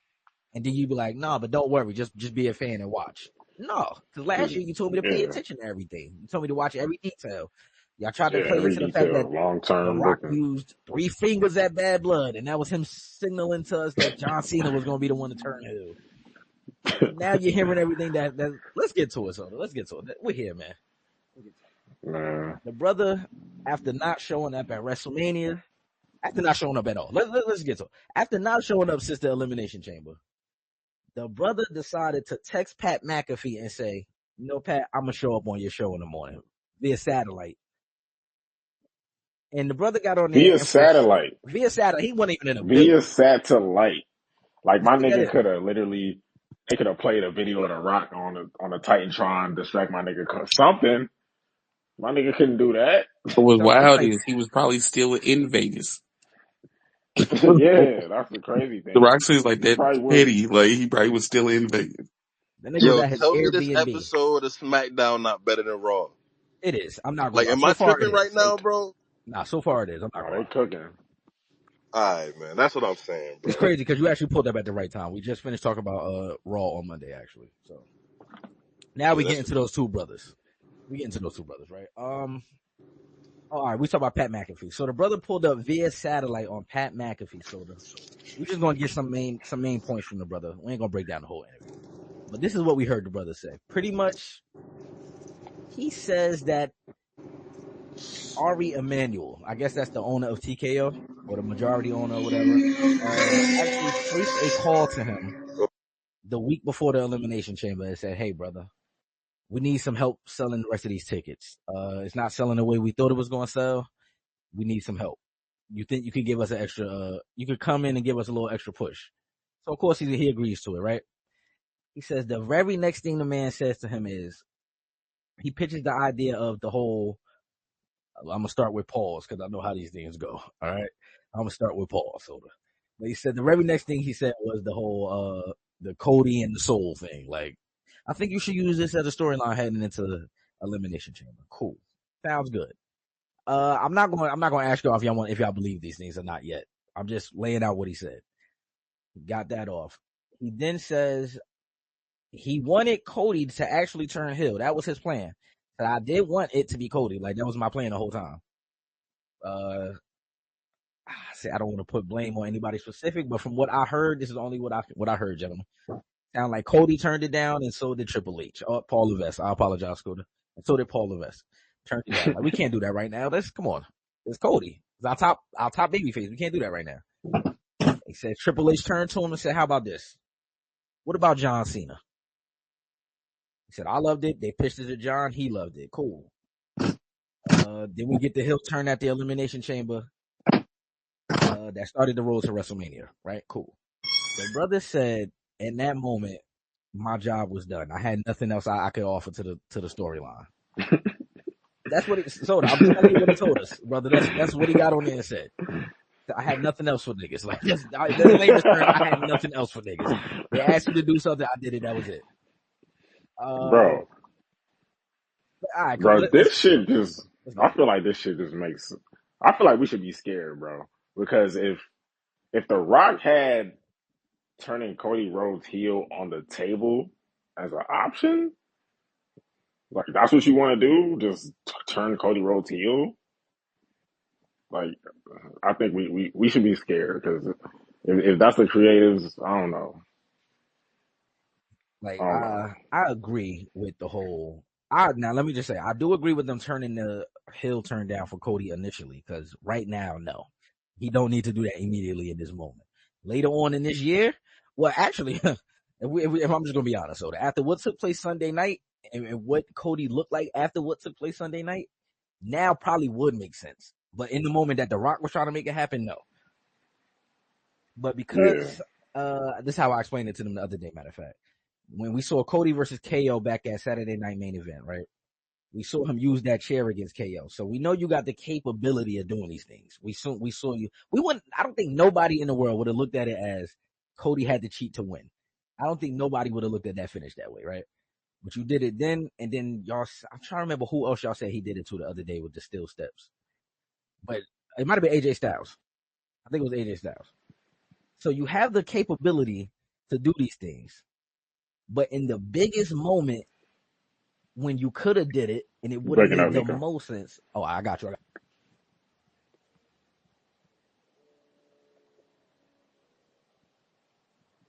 What about now? I'm good. Yeah, you good. All right, so what was I saying? Oh, you did it during those two opportunities. Why would you not take the opportunity to do that against John Cena? Biggest match. Right. He talking about I'm gonna ruin wrestling. I'm gonna be the last real champion. Why would you not make that decision right then? A nigga that hit you, Right. mind you. So like this, we gotta put things into perspective. This man kicked him in the nuts, made him bleed with a Rolex, and then hit him with his title all in one night. That all took place within 5 minutes. You understand? Yeah. The second part, and I know Brother Trav really felt strongly about this. The brother Travis Scott got to the ring, so that at WrestleMania 41, we saw what he did to Cody. He smacked the dog shit out of Cody. We all waiting for a receipt. You feel me? No get back. No get back. All he got was a crossroads. No get back at all. Just a crossroads. That was it. That's another alarm for me, Cody. What's going on? What's happening right now? You have the chance to do these things, and you just don't take them. And that I got to give the brother Trav I got to give him some credit. When he said this to us a while ago, a couple of us agreed, but others were a little skeptical. But son, dog is too nice of a man. Like we gotta stop, man. Y'all making him look like a bitch with this shit. I'm not gonna lie. Yeah, You're because that making him was look a like a terrible, crazy bitch with that shit. terrible. He basically had no control of his last title reign. Basically, You feel he had no control over how his title reign was going to end. Nothing. yeah, Granted, I basically, don't like think you should be in control of stuff like that, right? But he I know what didn't you know mean. He had where no input. he didn't even know the direction, like where it was gonna, like nothing, like. Oh, this is happening. I'm sure they were just telling him shit like, "Oh, this not happening no more. Oh, this happening now." But Just you Soda, know what I mean? you know what makes this all make sense? Let's go back a year ago, right? On the road to WrestleMania 40. Let's go when they had the little press conference in Las Vegas. Ironically, right? Same place this all took Yeah, place, Las Vegas. We get the little moment. He smacked the shit out of Cody on stage, for disrespecting his family. Cool. They cut backstage, right? And Triple H is already doing an interview. And as they cut backstage, Rock and Roman are walking past Triple H. And they have an interesting conversation in this time. Conversation goes something like, I mean, y'all should have did something or I wouldn't have did it. You know what I'm saying? Don't let them talk about my family like that next time or I'm going to keep yeah, taking matters into my own hands. Now, I'm not going to lie. In that moment, I felt this was a little weird. I'm like, this is a weird exchange. Like, what's going on? But we accepted it because yeah. the build to last year's WrestleMania was so good. They was blending reality with KayFabe. So it was like the Right. perfect moment to have, right? But let's fast forward to after Cody wins the championship. This might have been during. Now I'm trying to think about it because I think this was right after that press conference.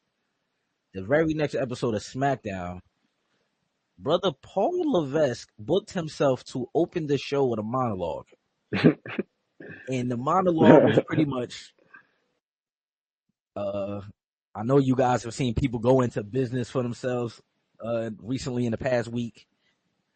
But let me assure everybody in the arena and everybody across the globe that anything creatively that happens in this company comes from one brain and one man, and you're looking at him.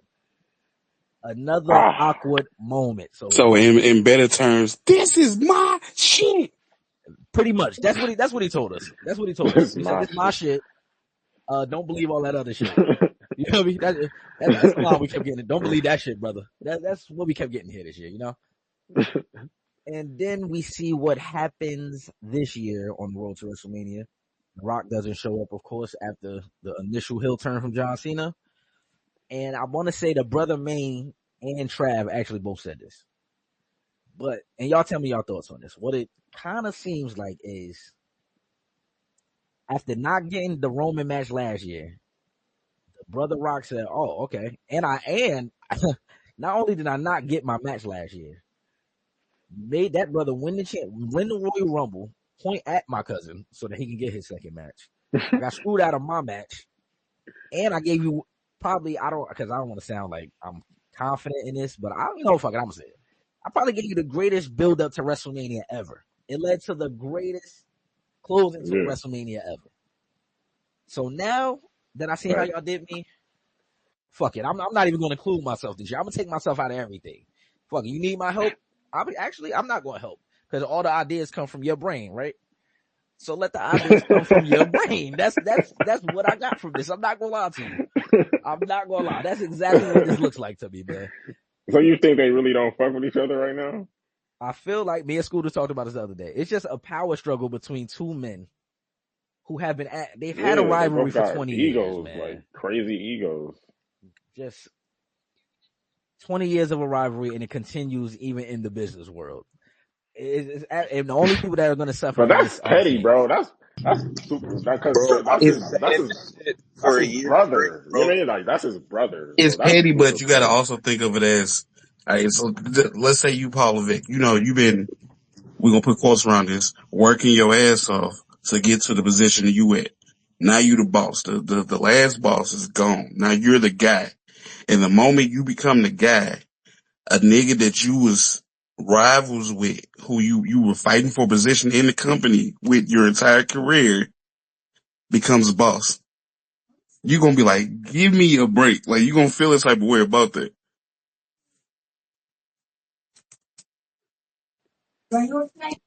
So yeah, The problem is, Scooter, is that what people like. I've been so much shit that happened this week. I've been saying for the last year. I'm just glad that it's been said now. Because niggas be sounding crazy until niggas start saying shit.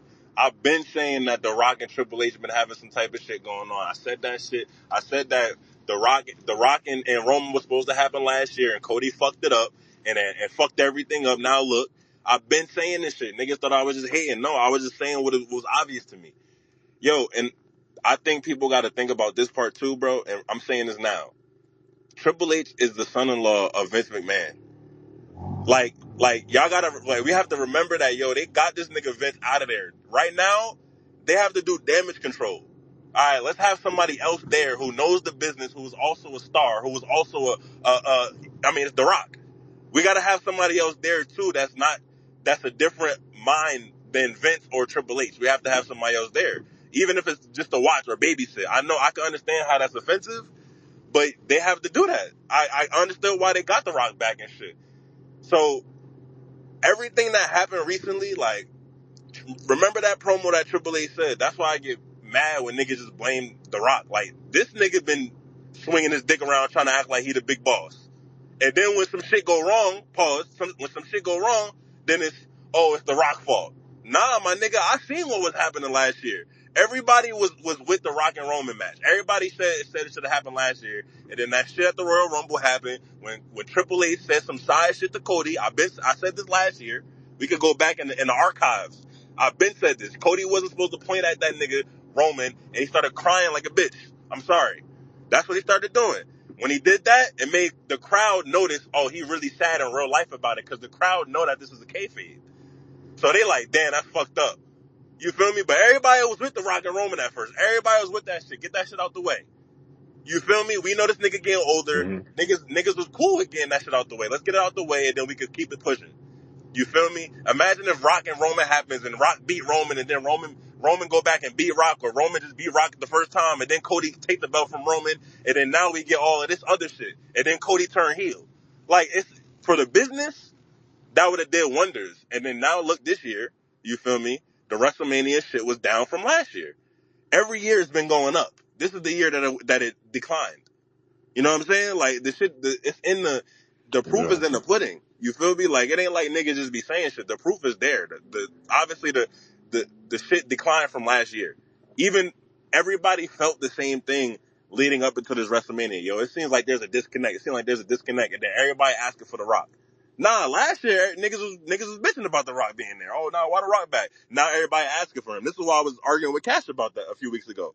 I'm like, so every week, you feel me? Or not every week. For the last year, niggas been saying, "Oh, The Rock should have never came back," and now niggas saying, "When The Rock coming back?" Which one is it? That's what John Cena be talking about when he be talking about the fans. You know what I'm saying? Like niggas be complaining and shit, and then when shit ass, it's like, "Oh, we need The Rock so it can bring some excitement back." Niggas don't want to admit that shit. So now we get this Yeah. WrestleMania and The Rock completely out of that shit. You know what I'm saying? And niggas want to complain. Nah. You feel me? And I'm part of the people of the niggas that's complaining. But I'm not complaining for most of the reasons that other niggas are complaining. I'm complaining because I knew last year that when everybody was thinking I was just hating, I knew that certain things didn't seem right with Cody's character. I've been saying that shit. There's an edge that you have to have when you generational. If you a regular nigga, if you just a regular star, you don't have to have that edge. But when you're supposed to be a generational person, you have to have an edge. And the proof is every nigga, every single one, there's not one person that didn't have that edge. You know the only person that don't got it was Cody.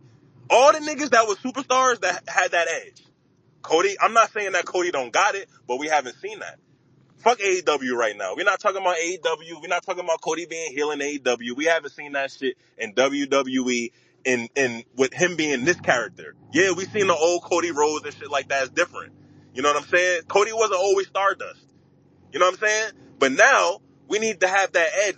Everything about you is very, very pen to paper. Like it's very, very like basic and like I don't even know what phrase to use, but it's too like all right. That's why John Cena promo was hitting. That's why niggas started booing him. I mean, everything that niggas been saying has been coming to fruition, my nigga. Like you feel me? The nigga promo, the nigga John Cena. That's what I was trying to say last week, yo. The nigga John Cena made a promo. He said a promo to Cody. Everybody telling me that Cody's supposed to get booed.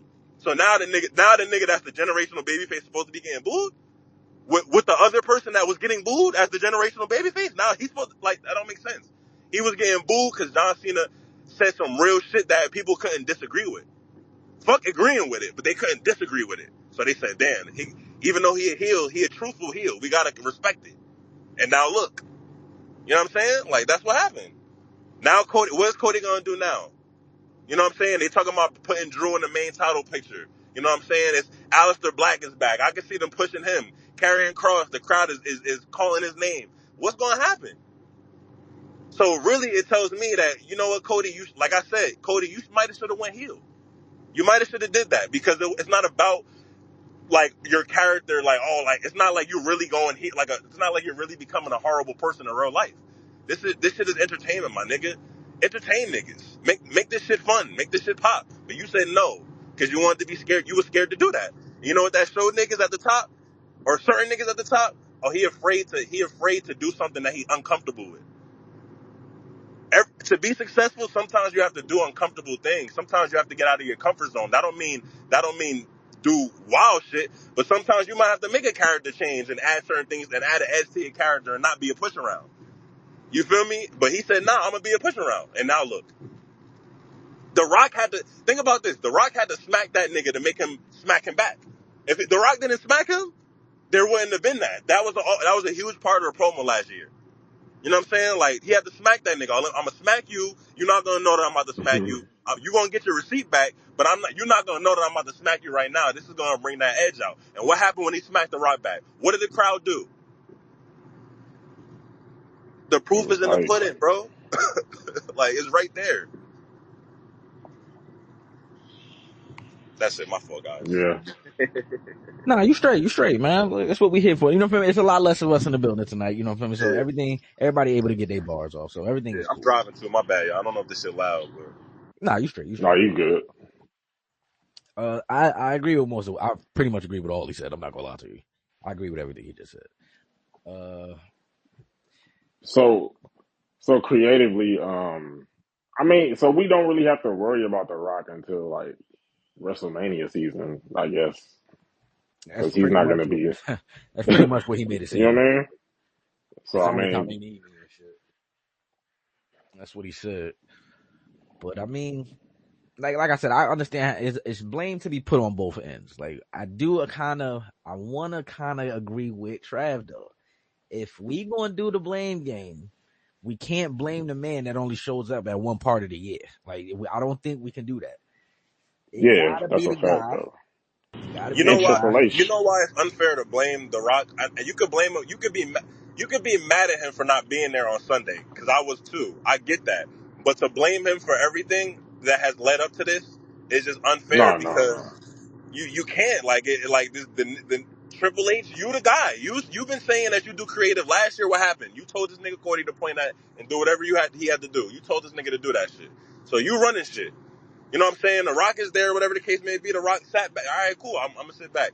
And now niggas want to blame him, but like really, a lot of people are afraid to really just blame Triple H because a lot of people fuck with Triple H. They don't want to blame him. You know what I'm saying? Like I Right. understand it, but like unfortunately, bro, like it is what it is. You know what I'm saying? Like it is what it is.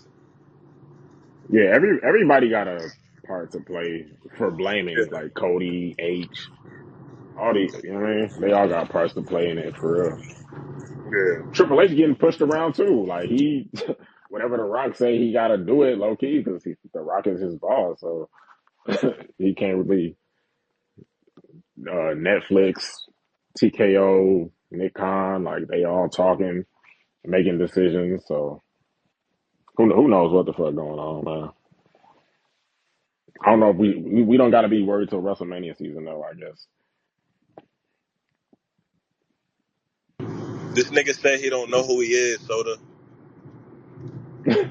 He told the world, I don't know who I am. Like he said that with his own words. Nobody knows who they are. You're right. I don't know who I am. That was the last Right. thing that I expected him to say, bro. After that, I said, yeah, nah, this shit over, bro. Like I ain't even gonna hold you. And the crowd began to boo him after that. What do you mean you don't know who you are? If you ask any other star, any other person who has that belt, if you ask Jey Uso, who are you? Jey Uso was telling us. Remember when Jay lost to Gunther and he had to come out and do a promo and say, I'm gonna get that motherfucking belt." Basically, I'm gonna get that belt. That's because he was telling us, I know I'm whatever y'all think, cool. I know who I am. I'm gonna go get that belt. The only nigga Yeah. the only nigga in wrestling, like across all brands, that said he don't know who he is and has the belt was Cody. Like, what are we talking about? If you don't know who you are, why should I give a fuck about you? Yeah. You're not inspirational to kids if you're telling somebody that you don't know who you are and nobody knows who they are. You should be telling kids, yeah, nah, learn who you are, whatever the case may be. So when they get older, they have something to self reflect and actually learn who they are, type shit. You don't want them to be clueless about who they are, because then you're gonna be lost. Right. I mean, that's real shit. Like, why are you telling? Like, that was some weird shit to say. Yeah. He You says know a what I'm lot saying? of Like, crazy shit sometimes.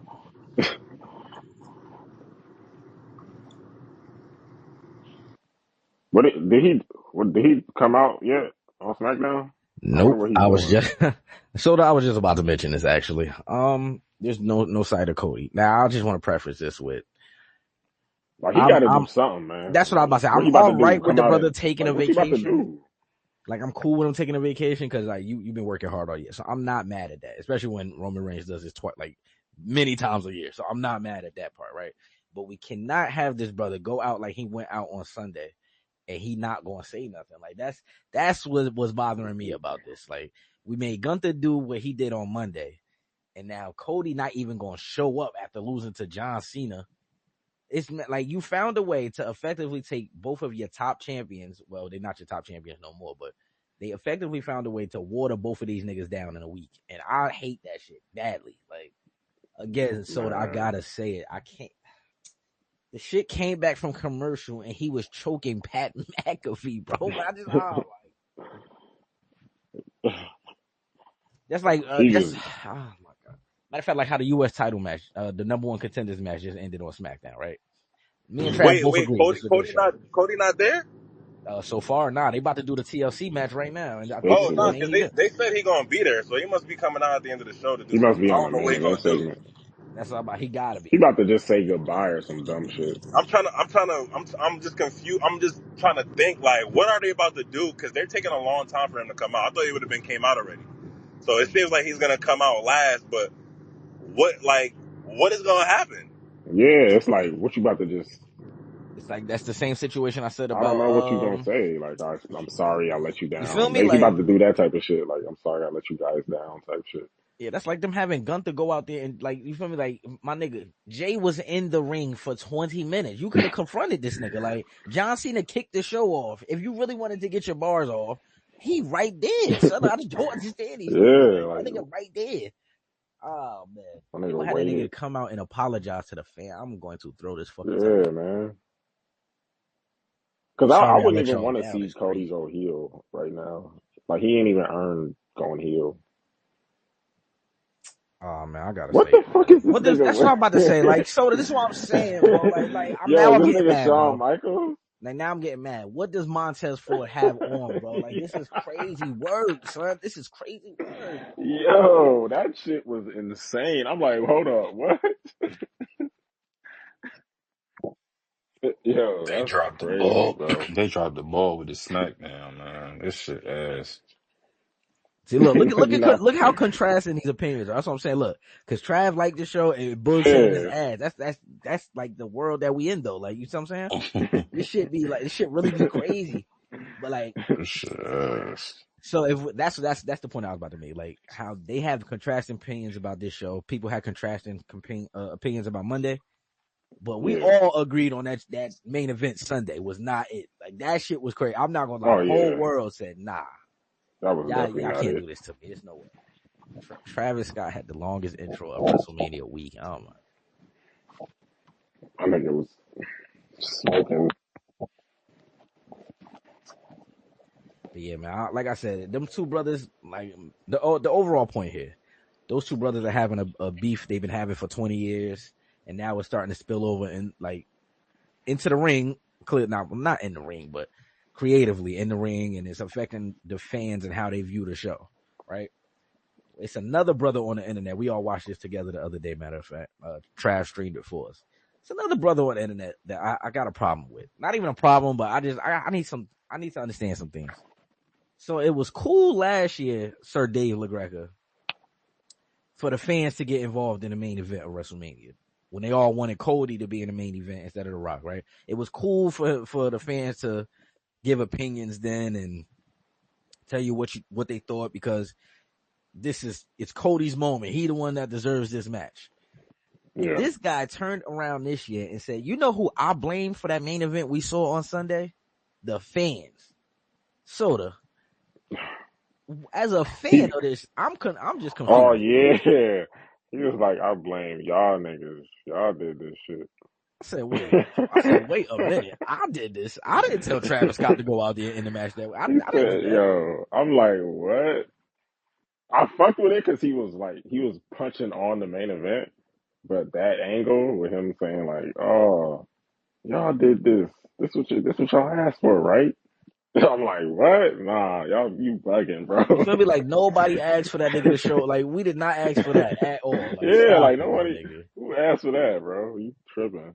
Boy was just upset Cody lost. I have never seen shit like this before. I'm not gonna lie, son. Like, The nigga crashed out because Cody lost. cause Cody lost. I said, come on, bro. Like, you a grown man. You don't gotta do He this just to me. started blaming niggas for no reason because Cody lost. Like what? And so I think it's the perfect time to do this. You know, we haven't had a salute to my brother Cash. He's not here tonight, but salute to Cash. A jabroni of the week, man. I thought long and hard about this one. It could have been a few people. You know, I could have went with Dwayne. I could have went with Paul. But there's another brother that I have to do this to. So I didn't want to do this. I didn't want to do this, but Stone Cold Steven Austin, man. Oh, come on, man. Nah, we got to do it. Fuck that. You We got to still do it. doing it? We got to do it. First of all, they had my brother come out to announce the attendance in the building. Paul Dark Levesque, as hell. dark as hell. Don't do that again. Don't ever have Steve Austin pull up for that ever again, my nigga. That is crazy work. I'm not gonna lie. Like, You could have just had him interfere in the Cody match at that point. so we gonna get He there. might as well just We gonna bring get a there steel second. chair and get to it. And then speaking of what Soda just mentioned, actually, have him interfering in the match. This is what these brothers talked to me about for about a week straight. They said, come on, man. Y'all know how this match going to end. My dog Stone Cold to save the day. Another Paul Levesque, how can I put it? Easter egg he tried to throw into the Mania match last year when Rock was beating Cody ass outside in the rain. They showed the WWE production truck and it's John Cena and Stone Cold. They told us to pay attention to that, Soda. I didn't make that up. You feel me? Again. Right. You want to blame the fans for this though. Cool. But the brother Stone Cold Steve Austin had a few too many Steve Weisers, man. Hell yeah. You already know he had a case Way prior. too many. You know he had a case before the show. Come on, so this is what happened, He right? had a case before the show. Normally the glass shatter and we get Stone Cold right after that, whether it be via him walk into the ring or through the ATV. So we knew something was happening, you feel me? But in this particular instance, the glass shattered and about 5 minutes went by before Steve made an appearance. So I was a little confused. Hey, Nico, you got to check it out. He was drinking before the Hall of Fame too. As soon as they gave him his award, he already had a beer in the other hand. Say that in. Like, come on, man. The brother had beer stains on his polo when he got up there. I said, I knew what was going on. I said, all right, I see what kind of weekend it is. Fucking cool.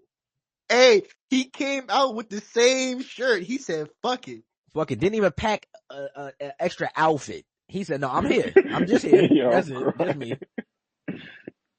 And so that brother crashed into the side of the stage before he even got to the ramp. Let's start there, first of all. The brother, he drove past the ramp to hit the wall. Like, that's one thing, right? Yo, he was already loopy as fuck, bro.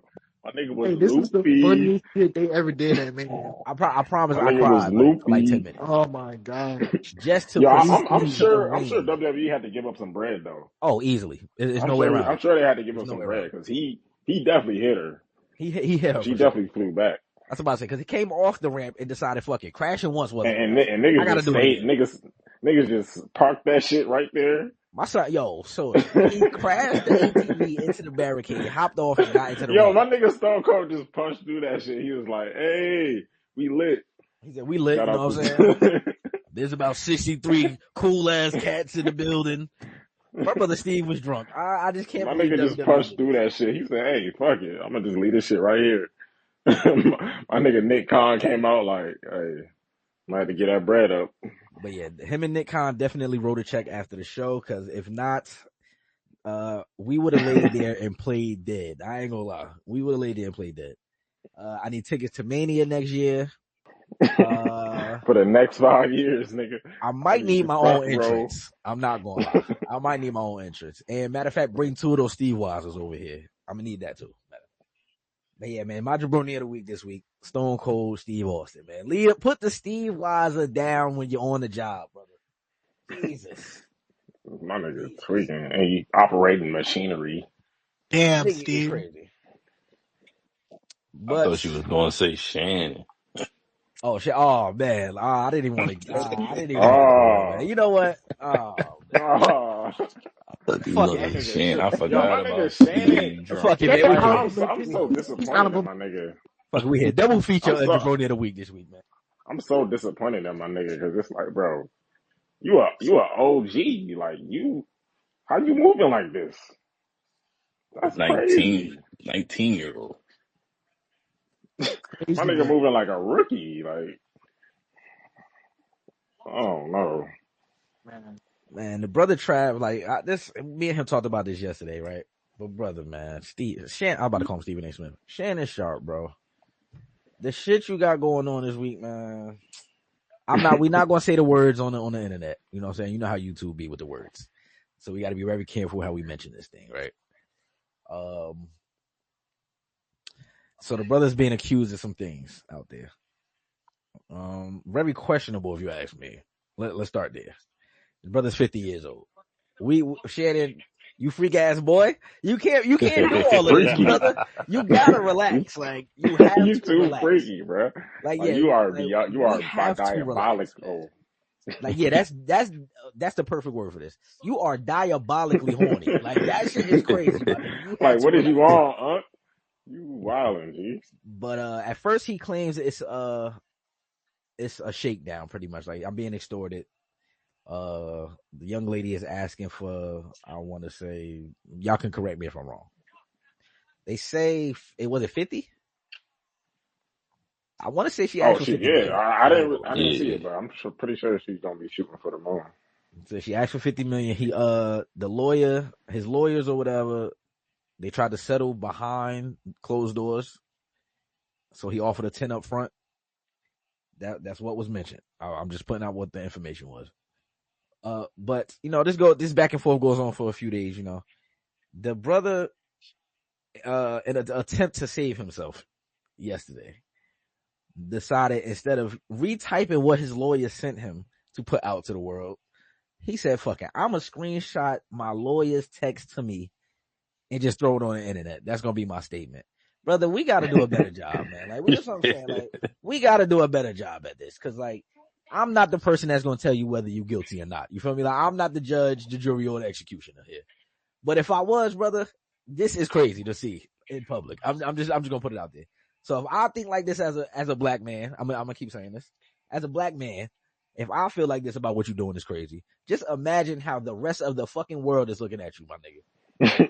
You have to, like, niggas gotta take these things into account. Like, man, that shit is really crazy, my nigga. Now you gotta step away from ESPN. You might have cost yourself $100 million podcast deal.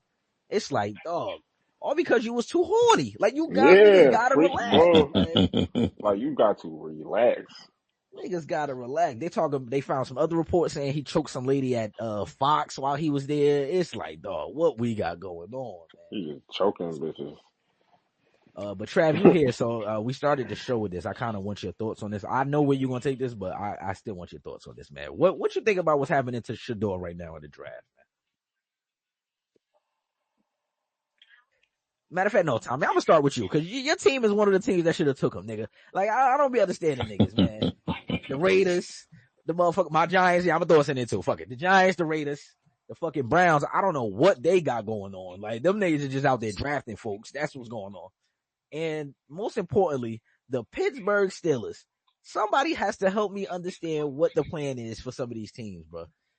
Cause look, it's no way you gonna tell me Shador Sanders, after the year he just had in college, is still on the board, but Mason Rudolph is your starting quarterback. It's no fucking way, my nigga. There's no way. This shit looking crazy. Like, A nigga named, what's his name? I want to get this young man's name right that the Saints just drafted.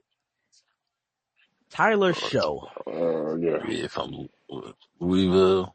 Come on, man. Come on. They doing Shador crazy. They doing him crazy. And it's really only crazy because I feel like Cleveland of all teams could have really made the play by taking Travis at 2, trading back up and taking Shador. And everything would have been cool, just like that. You get your franchise quarterback for the future, and you got your wide receiver 1, or well, in Cleveland he might be CB2 because there's an award already there. But niggas traded out of the second spot. That was already alarming to me. Like, what the fuck? Why did y'all wait to the night of the draft to do this? I don't get that part. Trading them to Jacksonville, Right. cool. Then they came back and decided, I'm getting mad already. I'm not gonna.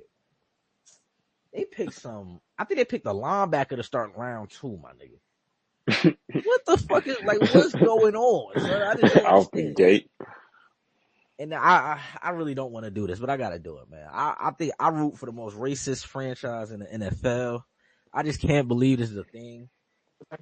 My niggas decided we gonna trade back into the first round for a nigga that was gonna be there in the second round. He wasn't. I promise he was gonna be there. Traded back into the first round to pick Jackson Dart. Oh my god! I didn't even go to MetLife yesterday because I promised niggas would have to find someone else to play this season. It's just no way. But This shit I mean, I crazy. wasn't like I said, I wasn't shocked by it because I know my team. Like this is what they do. The only black quarterback we've ever had was Tyrod Taylor, so that's just what that is. But my nigga, trading back into the first round for a Jackson Dart archetype is crazy, my nigga. He literally Daniel Jones with face paint. I'm getting mad. I know this nigga Trav was tight. I know my son was tight because they picked the fucking offensive. He wasn't tight. I think he wanted a different offensive lineman. I think he wanted a different one. But who the Eagles pick? I know y'all had traded back at the into the first round at the end. Who y'all get? Yeah, got linebacker from Bama, Oh yeah. Campbell. Bruh. And Now then we Tommy, second round we end up getting a safety. I feel like the whole first round was niggas just picking offensive line niggas. Like literally. I feel like the Eagles scared everybody. Like niggas gotta be, you know what I mean? Like the offensive Mm-hmm. line is way stronger after what niggas did to Mahomes. I say Tommy, I hear you trying to punch, but man, I'm telling you, I don't know what beef Elon got with you. I don't know what I'm like. Y'all got to know the same women or something. I think that's what it is. Like something. This is That clearly beef. Like, and I got to mention because the TLC match taking place right now. These brothers low key cooking. I'm not gonna lie, they are going fucking crazy. So if you about to tell me, wait. I just realized it's 10:47. Cody Rhodes is definitely not making an appearance tonight. There's no way. maybe the nigga getting packed up or something. Maybe it's gonna be a Oh pack up segment. man. Write him off. Maybe a little, Ah. you know what I mean? A little backstage pack up segment. See, I'm about to say low key. I thought that's what they was gonna use. What's the name for? Aleister Black. Like I thought they was gonna recreate that AEW moment that Berg posted earlier. Yeah, they just dropped the ball. They be dropping the ball, man. They had that They nigga just return to kick the Miz. the Miz. This is the wildest week of wrestling ever. Like what the fuck am I watching? Bro, The this most is when I wildest start. shit ever. This is when I start watching like AEW and shit. Nah, real shit though. Cause I promised earlier I was like, I'm about to go watch the last episode of Dynamite. Cause like, I if I want to swear, watch when random shit, I'll just watch random shit. yeah, when WWE start doing this dumb shit, I tune into AEW more. And I like this Hurt Business shit Yo, with I'm fucking MJF. with that. I'm not gonna That shit lie. is I'm so fucking fucking with it. fire, bro. It's literally the new Nation of Domination with Owen Hart. Like I'm fucking with it, my nigga. Oh my Like god, this nigga Montez, what the fuck? Nah, nigga I'm just watching the suicide game. dive to the outside of the fucking ring through a table with Ciampa. I forgot. Ciampa cut his beard off. That's why I'm loving. Who the fuck is that? Yeah, my nigga look insane. Nah, for he like a kid. What the hell? Nigga, like, why would you do this to yourself? Oh my, nah, this nigga Montez. Like now I see what y'all mean. He could definitely in a singles run. The nigga might cook. Jalen Monroe just got drafted to the Seahawks. Nah, son. Nah, hold on. Nah, Mm-hmm. son. Jeez. Boo, you lying to me. That nigga got drafted before. Oh my Yeah. Bro, so there ain't get picked. And son. What did he say in those meetings? What He must have been happened, talking bro? He crazy. had he to was be talking talking crazy, crazy. He bro. had to be, Come son. There's on, you no know he way, talking son. crazy. He probably like, on the His real, dad is, bro, his I dad don't is need to be literally, here. Like, Where none of is these his he? dad, weeks. come on, man. His dad is literally like Y'all know who my dad is. gassing him up. Like, come on. This They, shit they, they making an wow. example out of this nigga.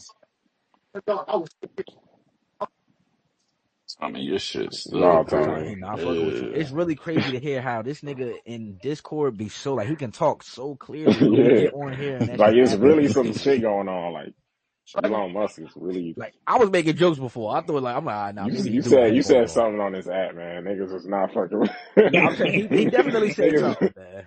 You said something on this app. Niggas like, nah, get this nigga out of here. Now these niggas are cooking, son. What the fuck? This DIY? I'm sorry, yo. I do not fuck with these niggas, but these niggas are cooking. Like, what is happening, yo? It's This is like why, 10:50.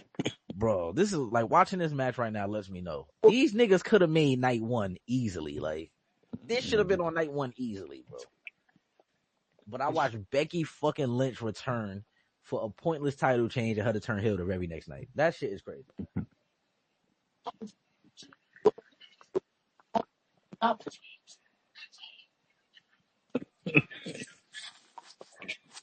What did you say about that nigga girlfriend, Tommy? Let's get to the That bottom of that.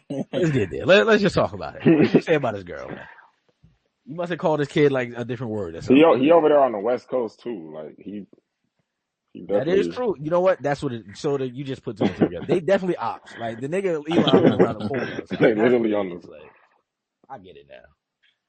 But now, you know what, Book? You the perfect person to ask this question. I don't remember if you was here when I asked this, but like, what reason do you have right now to watch Roman Reigns versus CM Punk in a feud?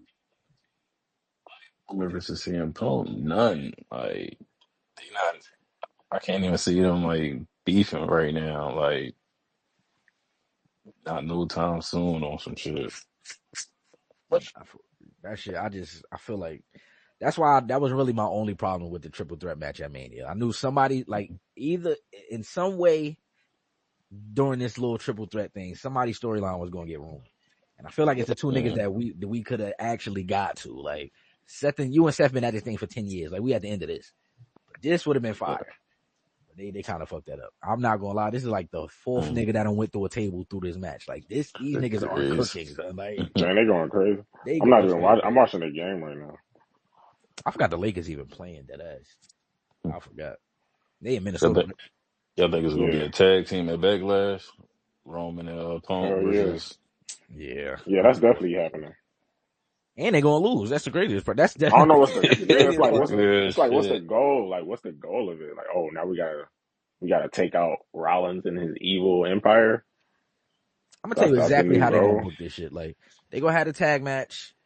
They gonna find a way for one of them two brothers to cost each other the match, and that's how they gonna start beefing again. Like we had the match Yeah. won if you wouldn't have did this and that. Like it's all right, I guess. Oh, they got this nigga Ciampa hanging like Jeff Hardy from the belts and shit. Nah, What the fuck? they trying to cook. They are trying to cook, man. And literally that Yes, could have been no. on WrestleMania. That's the Nah, crazy. bugs. That literally could have been on WrestleMania. But I'm why not did even the watching it, and Browns? I know. Why did the Browns just take another quarterback that's not Shador Sanders? I just do not understand. The Nigga Browns name. picked a quarterback. Yeah, they took Dylan Gabriel. I think he went to Oregon, right? Yeah. Come on, son. This nigga ain't get yo, Where that's where where That's crazy. where crazy. where Deshaun Watson going next year? Who knows? That Spirit them through nigga, the tape. that nigga got a Oh what yeah, he got? they 300 M's. recreated that. That's crazy. It was a trash spear, but they definitely recreated the Jeff Hardy one. Yeah.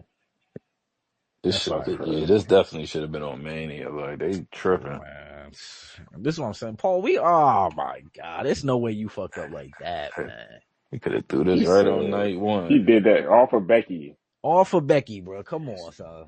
Liv and Rock, I'm not. Liv deserved to be on the card, but I don't want to do it to her. I'm not. Raquel, right? Oh man, son. Like, it's no way, bro. I mean, even Lyra didn't even need to be. She has an IC championship. Like Yeah. she Matter should of have fact, her Soda, own match. I forgot to get your recap of motherfucking Stand and Deliver. You just reminded me.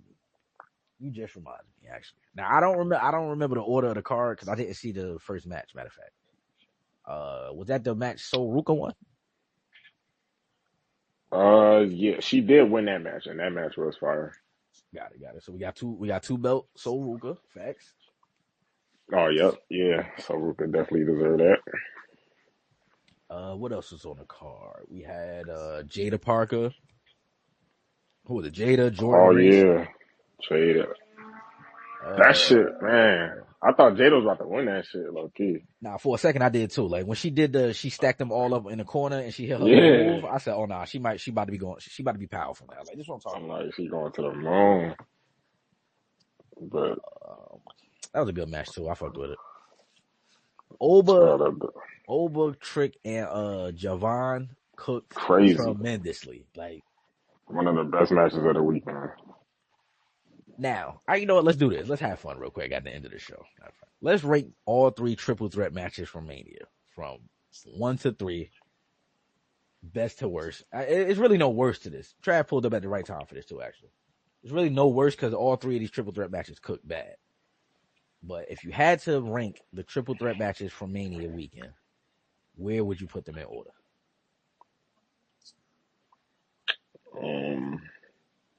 I mean, number one is that Io and Bianca. That's for sure number one. What?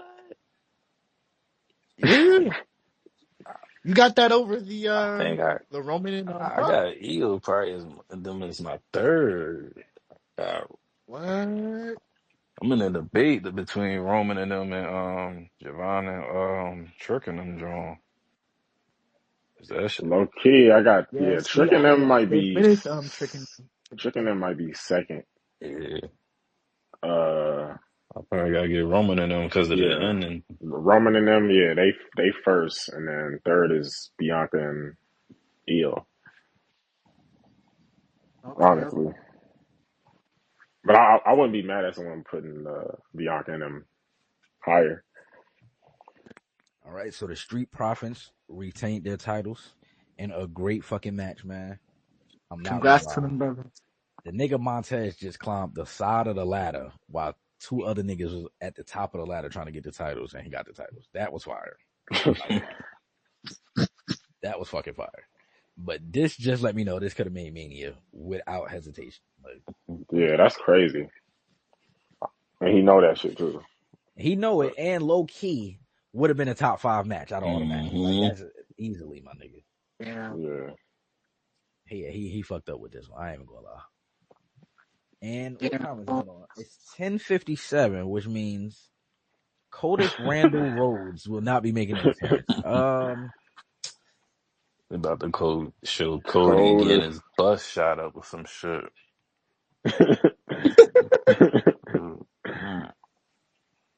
That's crazy, my nigga. Cody on vacation. Did they advertise Cody for the show? They did, man. They did. That's crazy. This nigga must be in a lake, laid out. like y'all, Now, like yeah, they they gotta said he cut to was some at crazy shit. somebody said they spotted him at Disney something earlier, like in Florida somewhere. Oh yeah, I think I seen that.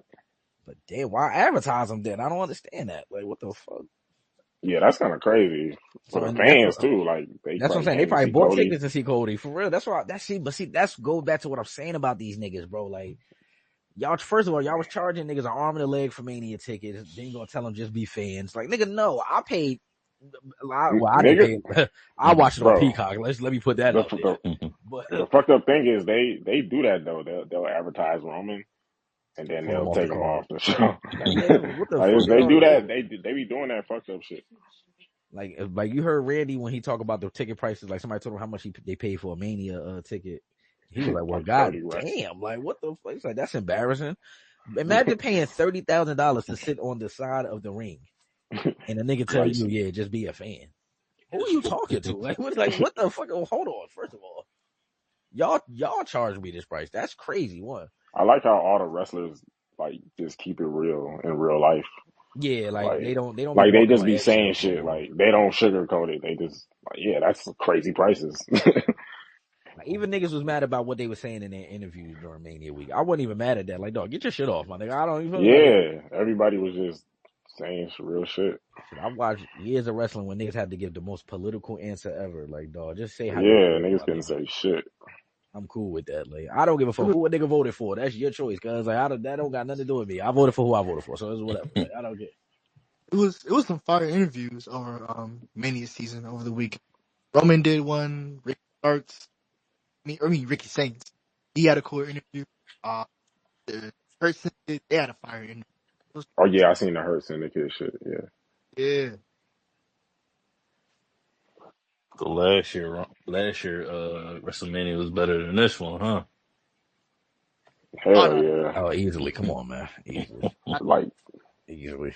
By a mile, low key. I ain't even that's gonna like top. That's like I don't even. That's like top 3 low key. yeah. What I do like about this year's WrestleMania though, and Triple H, he pointed this out. It is really cool that 90% of the card, it was most likely like NXT alone. I feel like that was hell fire. Yeah, Yeah, I do notice that NXT. about him. Yeah. Yeah, I'll give him that. Oh, I know what we didn't talk about. Fucking Karrion Kross's interview, right? Oh yeah, another fire interview. Now look, I asked y'all this in the chat, but I ask it again just for the sake of the show, man. Y'all think that was a work or that was a shoot? Oh shoot. I think it was a mix. It was like a mixture. It was work and shoot. Could be What's both. It could be both. what's Okay. real? You could tell. You could see See it it in in his his eyes. eyes. That's what I'm saying. Like I looked at that brother's eyes. He meant that shit, man. He was talking in He that was interview. talking to niggas. He's like, imagine putting your whole life into this shit, and a nigga like Logan Paul get put on the card in your hometown. He was punching. I said, oh no, this nigga, he waited for this. Like he said, wait, somebody want to interview me? Good. Let me get this shit off my chest right now. I like how they did keep it like clearly KayFabe at some point because he mentioned the AJ Styles match and shit. So you see where it's headed. But I like I said, I agree with the nigga was definitely getting his shit off. He really felt like that, like, and rightfully so, my nigga. Like he got a point. I think this is Logan Paul, third WrestleMania match? Crazy. Just really think about that. He got right in the door in Mania three straight years. That's crazy, my nigga. I couldn't get on the card one time. I'm here every day. Yeah. So I be feeling them when they felt like that. Same thing with Bailey. Like, no, at this point, say what you gotta say, my nigga. Because one, all right, I knew what I wanted to say earlier. We got the 4 horsewomen. We got this how you know I'm gonna break kayfabe today because I don't even y'all know I don't fuck with Sasha, but whatever. We got Sasha, That Charlotte, don't make no sense. Like, come Becky. on, man. You gonna make me punch her in a second because you was getting me tight the other day. I ain't gonna hold you, but like we had Nah, man. Sasha, Come on, man. Becky, Charlotte, Bailey. I'm talking if you want to go back to the NXT Gold era. And a nigga like me, I didn't even watch NXT back then, but I know about these 4 ladies from NXT. That's the craziest part. Cooking badly. Like they was clearly the best 4 there. They were set up for the new era of women's wrestling, and they was gonna take it to new heights. Right? Cool. We seen how careers played out, things play out how they go. Right? But for Becky to pull what she pulled on Sunday is kind of crazy to me. I'm not gonna lie. Like, that was kind of crazy. That was very crazy. That was just, man, we button mashing. For real, we just button mashing that shit. Like, and then I really didn't like Triple H response to it. Like, I feel like he was mad dismissive of Bailey. Like, and I don't even get in his bag. But like, I'm just being honest with y'all, brothers. I do not get in his bag. Like, I'm usually pretty neutral when it comes to these things. But dog, it's no way. Like I said, I cook all year, a month straight. Me and Roxanne are on every brand cooking. I get to Mania, and you tell, and before we even get to Mania, a week before that, I had to be in a gauntlet match from start to finish. Right. I ran the whole gauntlet. That's crazy. Flew to Vegas. So, like, this is what I'm saying. Like, we really got to take these things. Like, at the end of the day, these are people. So, they got to have feelings behind this. You feel me? So, I did all of that. I flew to Vegas. And you going to tell me the day before my match, like, hey, this is what we're going to do. We're going to pull you off. We got Becky replacing you. I'm not gonna lie. She a way better. And then for Paul Levesque to just be like, oh, Bailey's the ultimate professional. She'll be all right. That's a slap in the face, my nigga. I'm not gonna lie. That's really crazy. He said that? Yeah, he said Bailey's the ultimate professional. She'll be all right. I think in a press conference? Yeah, I think that was after night 1, if I'm not mistaken. Wow. But hearing him really say that, I was that. like, That's wow. crazy. That's like, I didn't even know you could be that kind of dismissive ass nigga. That's crazy, crazy, bro. I'm not gonna lie, Soda. If we was talking about, and this is how you know I'm a break kayfabe, fuck it. And we was talking about Zelina Vega, fuck it. I could accept that. I could have accepted that from you. You feel me? Like, whatever. We talking about Bailey though. Like, she might have had WWE Women's Match of the Year last year. You understand? It's a lot that she could punch with. And you gonna look her in her eye and say, yeah, but Becky's back. So we kind of need to put her in this match. Why Becky couldn't come back the next night? Right. Raw after Mania. That's a big spot too. You feel me? And again, his own words. So I think he said this after night 1. It might have been after night 2, matter of fact. He said, yeah, you know, y'all made the Raw after Mania a thing where returns and all this crazy stuff happens. So of course we got to make that show big and powerful too. He said that shit. Those his words. Yeah. So what other, like, why would you not have Becky just return there? And she could have turned heel same night. It's powerful. But no, she got to be on Mania for a pointless title change.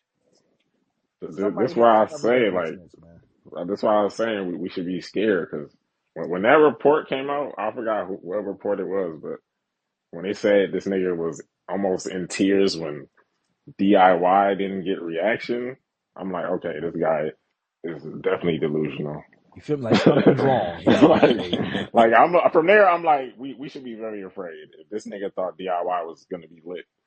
because I'm with Tommy. Like I'm willing to be like, all right, I can see what Triple H doing with this whole new era of wrestlers, and you want to push your NXT stars. I'm cool with that, low key. Like, but if we gonna go that route, you can't say that to me and then Karrion Kross don't make the card after he been involved in shit all year. Like it's people like that.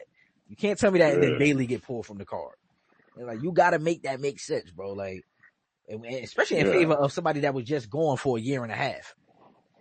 Yeah, I expect that from Vince to do some last minute shit like that. That's some just change the whole match the day of type shit. Definitely some Vince shit. Like if Vince was still here, I can guarantee Brock Lesnar would have showed up to fight Randy Orton. I can guarantee it. Like, hell yeah, he would have pulled up. Oh yeah, he would have been like, nah. But the brother BRS is in the building, man. He's been waiting 2 days for this, so I want us to all mute up and let him get his shit off, brother. You can start from night one, and you can get whatever you need to get off out of your system. Go ahead, man. Oh, I don't even. Honestly, I feel like I've gotten it all out of my system. Thank you, guys. KayFabe, what's your name, man? Oh, I'm Nico. Nico, that's right. Okay, my bad, Nico. So I don't know, man. Like, well, just on the topic you were just on Bayley. Like, listen, obviously she's great at what she does, right? She's made millions and millions of dollars doing this. I just feel like this year, like, to me, and you just said some other things about her and Roxanne, and that's all fair and everything, but, like, I just feel like she hasn't been that interesting this year. Like, people are acting like she's gotten so screwed. I was like, didn't this woman win the Royal Rumble, like, 14 months ago? You know what I mean? Like, it hasn't been like, oh my God, she's been screwed for 5 years straight. Like, she literally was like the Royal Rumble winner with like a gigantic moment, like very recent past. So like, it's not like she hasn't gotten anything out of this. You know what I mean? Like, I understand being pulled and how much that must suck or whatever. But like, and to your point also, like Vince, if Vince did that, he would be the biggest villain. People would be all over him.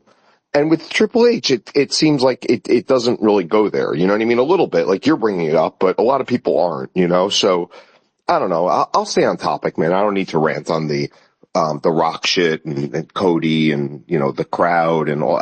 Listen, man, I promise you can get that off. We talked about it already, but trust me, if you got feelings about what the Rock did this week and everything, you are more than welcome to talk about it. I promise. Thank you, Nico. So like, okay, so we talked about the last time we spoke, or at least I was on with you guys, we were talking about how, you know, there's so many ways they could go with this. They've tied in Seth. They've tied in CM Punk with the stab you in the front stuff. They tied in Paul Heyman to this. They tied in Roman. Oh, Roman wants his title back. They tied in everything. I mean, they Drew McIntyre hugging Cody in the middle of the ring, saying they're coming for you, watch your back, whatever. There was a million angles to go. And my biggest thing is that if you're going to bring up, if you know that night that you don't have The Rock, you gotta give everyone more than Travis Scott. You know what I mean? You have to. Like, whether it's bringing in Drew McIntyre. Hey, why did that happen? Well, we'll find out why McIntyre helped Cena. We'll find out why, you know, Roman came in to, you know, spear Cena. I have no idea. Whatever angle, why Paul Heyman came in, you know, Seth Rollins, you know, he helped Cody last year and now he's screwing Cody this year. Now he's aligned with Paul Heyman and they have a plan. Whatever it is, you know, you could have made a story about anything and they made a story about nothing. And that's my biggest problem. The other thing is, like, I really thought Stone Cold was going to come in, and the minute you saw him come out to read the attendance right before the main event, you knew that was dead in the water, which, like, I felt like was another buzzkill. Like, there was just a lot of talk about Stone Cold being involved in this match some way because of The Rock and this and that. And when he just did the attendance thing, to me, it was like, what? Like, right before this match, he's coming out drinking beers and doing the happy-go-lucky, like, you know. So those are, like, just a few things that I wanted to say, but, like, whatever. I've gotten a lot of it out of my system already, honestly. Got you. No problem. We all feel the same way about the Rock situation for sure. Like, I definitely feel you on if you knew he's not going to be there, you have to pivot to one of those other angles. Like, that should have been the first decision you made, and not let's just send Travis Scott out there to end the match. Like, that I mean, definitely took the steam out of it. Travis Scott got the Netflix opener. He tied in, so they had to have Travis Scott.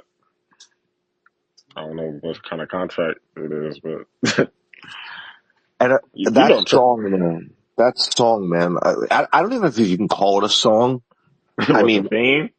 yeah, bro, yeah, like, I have to be, like, I am and I hate that song. I mean, I used to like it. Now I hate it. I don't even think it's a song. It's just like a chant. Like, are there any words to it other than that? I won't listen to it, but like, are there? Yeah, it's actually he's like there's lyrics to it. Yeah, it's lyrics to it. They just kept cutting in after that part. Like, that's my thing with WWE too. They just kept playing that one part of the song Yeah, all they weekend. Like, what the fuck? like bots. That's what niggas be saying. This is bots. Like they trying to program the No. fans and shit. I'm gonna post the footage in the chat later, but Uncle Cornette, he punched on badly on Travis Scott, man. It was hilarious. Oh yeah, Cornette was He, punching on WrestleMania. he punched Travis Soul to the moon, man. What you mean by that? He called him a mark, called his belt a mark. It was bad. Nah, what did JD say the other Yeah, night, Boog? He was punching, but he said something specific, and I was like, because me and Boog both hit the chat at the same time, like, on the real, he not lying though. Like, he said something that, damn. Yeah, what the Why fuck did did he? he took his time to get to the ring? And it's like, Travis, come on, man. We that on the nigga clock right now. JDB. That's a good point. It took him like 4 minutes to get to the ring. Come on, like, this is the Yeah. middle of the match. Like, Yeah, four John minutes. Cena was looking at him like, Yeah, yo, Cena Cena like you just gonna hurry up, bro? smiling. And it's like, come on, bro. Yeah, exactly, BRS. They Like, had to stall for time and shit. you feel me? Like, I'm Yeah. all for being a fan and being like a kid in a candy store in a moment, but dog, at the same time, you got to realize you in front of 60,000 people. Get the fuck to the ring. Like, what is happening, bro? He was out there like Like he no, was performing at Coachella. Like, this is not Coachella. This is WrestleMania. Let's get to the shit. Like, what's going on? it's like they just told him to do anything he want to do. From the day he popped up, he slapped the shit out of Cody with no holdback. Like he just clearly fucked Cody up out the gate. Like he just doing whatever he wants to do. My nigga can take his time, walk to the ring for 15 minutes. Nah, dead ass. Like he doing whatever he want to do. Now that you This say shit is that, actually, crazy. Soda, like, he didn't even mention Travis Scott or Pat McAfee. So that also let me know, like, for Elimination Chamber, I don't even think he knew Travis Scott was planning to go out with him. Like, I swear, I don't think he knew any of this. Like, he was just like, okay, Travis Scott's here. Like, He just whatever. met him at the. No, he said that. He said, you know, Rock. He said, "Oh yeah, we go way back Yeah, and we go way back. That's when I know he lying. shit." Once You you do know, that shit, I'm like, he right, lying. way back to where, nigga? Like, Stop. Travis Scott like 25. Y'all don't go way Right. back nowhere. Like, what are you talking about? I Nigga hate when he do lying. that Nigga shit. just lie. Like, stop lying, bro. But I do believe that, like, it's just like BRS said, like, if we not gonna do the Rock angle to end the match, and which clearly y'all in the back, y'all knew that. Like, so it wasn't a shock to none of y'all that he ain't show up. Y'all knew that. So y'all should have pivoted to one of those other angles, especially like how night Seth? one ended. It would have been the perfect way to pivot to night two. Like, all right, Seth and Paul Heyman just did that. Well, this is the best way to end night two. Send them out there. We'll make sense Hey, of this later. exactly. Have Cody go to the outside of the ring. The ref's down. Have Seth stomp him just the way Cena won the Elimination Chamber. He basically wins the championship with the, help from the Seth stomp. And, Heyman, you can do an angle where Heyman got the, orders from The Rock, whatever, even though The Rock's not there, whatever. The Rock told me to, bring out my guy and, I don't know, whatever, it could have been anything, but like, I just felt like it was so whack the way that they did it. And you guys might think I'm sensitive or whatever. I'm a Roman guy. I was devastated. I didn't want Roman to lose to Cody, but I do think Cody has a special quality to him, and he's done a lot. And I'm not saying like it wasn't the right call to have Cena win. It was, but I did feel bad for Cody about like the reception he got.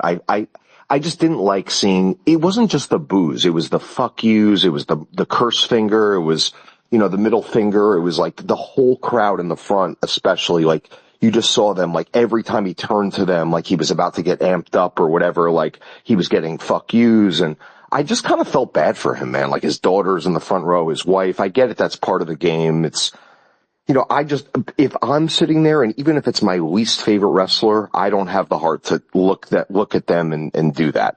That's just not me, but these people were wild, Yeah.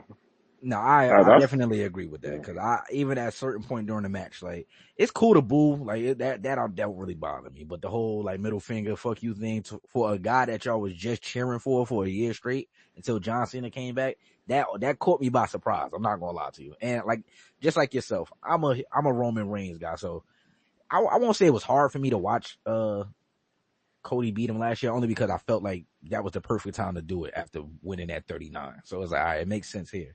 But I also feel like y'all had Cody beat a guy to end a 4-year title reign just for him to turn around and lose the way he did this year. And I feel like that made him look super weak. Like that was my main problem. It made him look super weak. It was whack. I agree. So And weak. the one thing that JD said that made a ton of sense, he said, like, why did you do that at Elimination Chamber? Forget about even the Rock's involvement.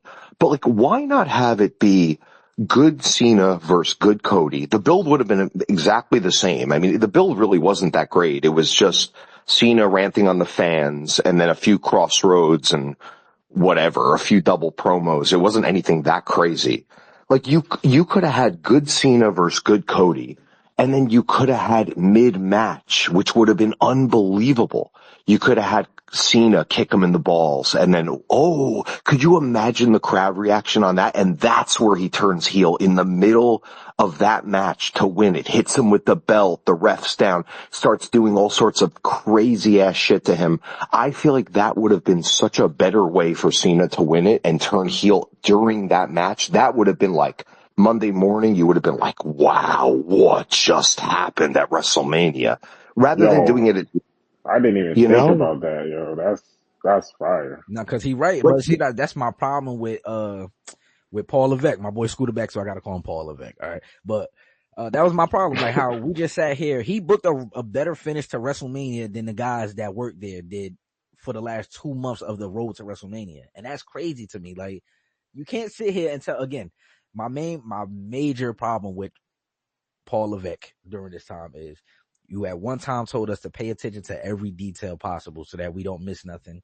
And it's about long-term storytelling and all of this. But then you turned around at WrestleMania and gave us microwaved bullshit. That's what it feels like, to be honest with you. Like, and nobody in the world would have mind, John Cena turning heel at WrestleMania. Just like we spoke about Becky a few minutes ago. If you have her turn heel in that moment, I promise it's more shocking than her doing it on Monday Night Raw the next night. By then I feel like nobody cared because we were getting the same match that we had the night prior. But with that John Cena moment, again, he's been around 20 years, 25 years. If he turns heel at WrestleMania in that moment, everybody leaves WrestleMania weekend satisfied. It's just no way around it. But we got what we got, and that is a major, like I said, they oversold it and under-delivered. That's what it was. oh, yeah, man. And you just look at like, that just would have been if he did it mid-match with real dirty stuff. Like it just makes you feel like less confidence and like, well, why do I have to watch Raw? Why do I have to, like, I'm watching all these promos, like you said, look at the breadcrumbs, look at the little things. So like, I'm paying attention to, why did Drew hug him? Why did CM Punk say, I'm going to stab you in the front? Why is CM Punk calling Dwayne a bald fraud? Why are all these things happening? They have to mean something, right? Nope. Didn't mean anything.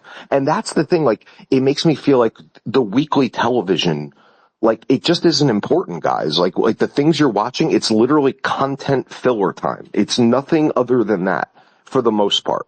And that's the thing that bothered me about it, like more than even like the way it finished and like the lack of it making sense. It just tells you like, yeah, everything you watched, you wasted your time on for the last, X amount of months. It all means basically nothing.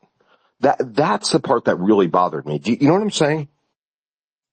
Absolutely, brother. Because I mentioned this earlier in the show, but I brought it up a few minutes ago before you joined. Actually, I asked Boog this question, like, the triple threat match on night one. We all could agree it was a great match, right? My only problem leading up to to the match at Mania the whole time was I feel like a storyline is going to be ruined because of this triple threat match.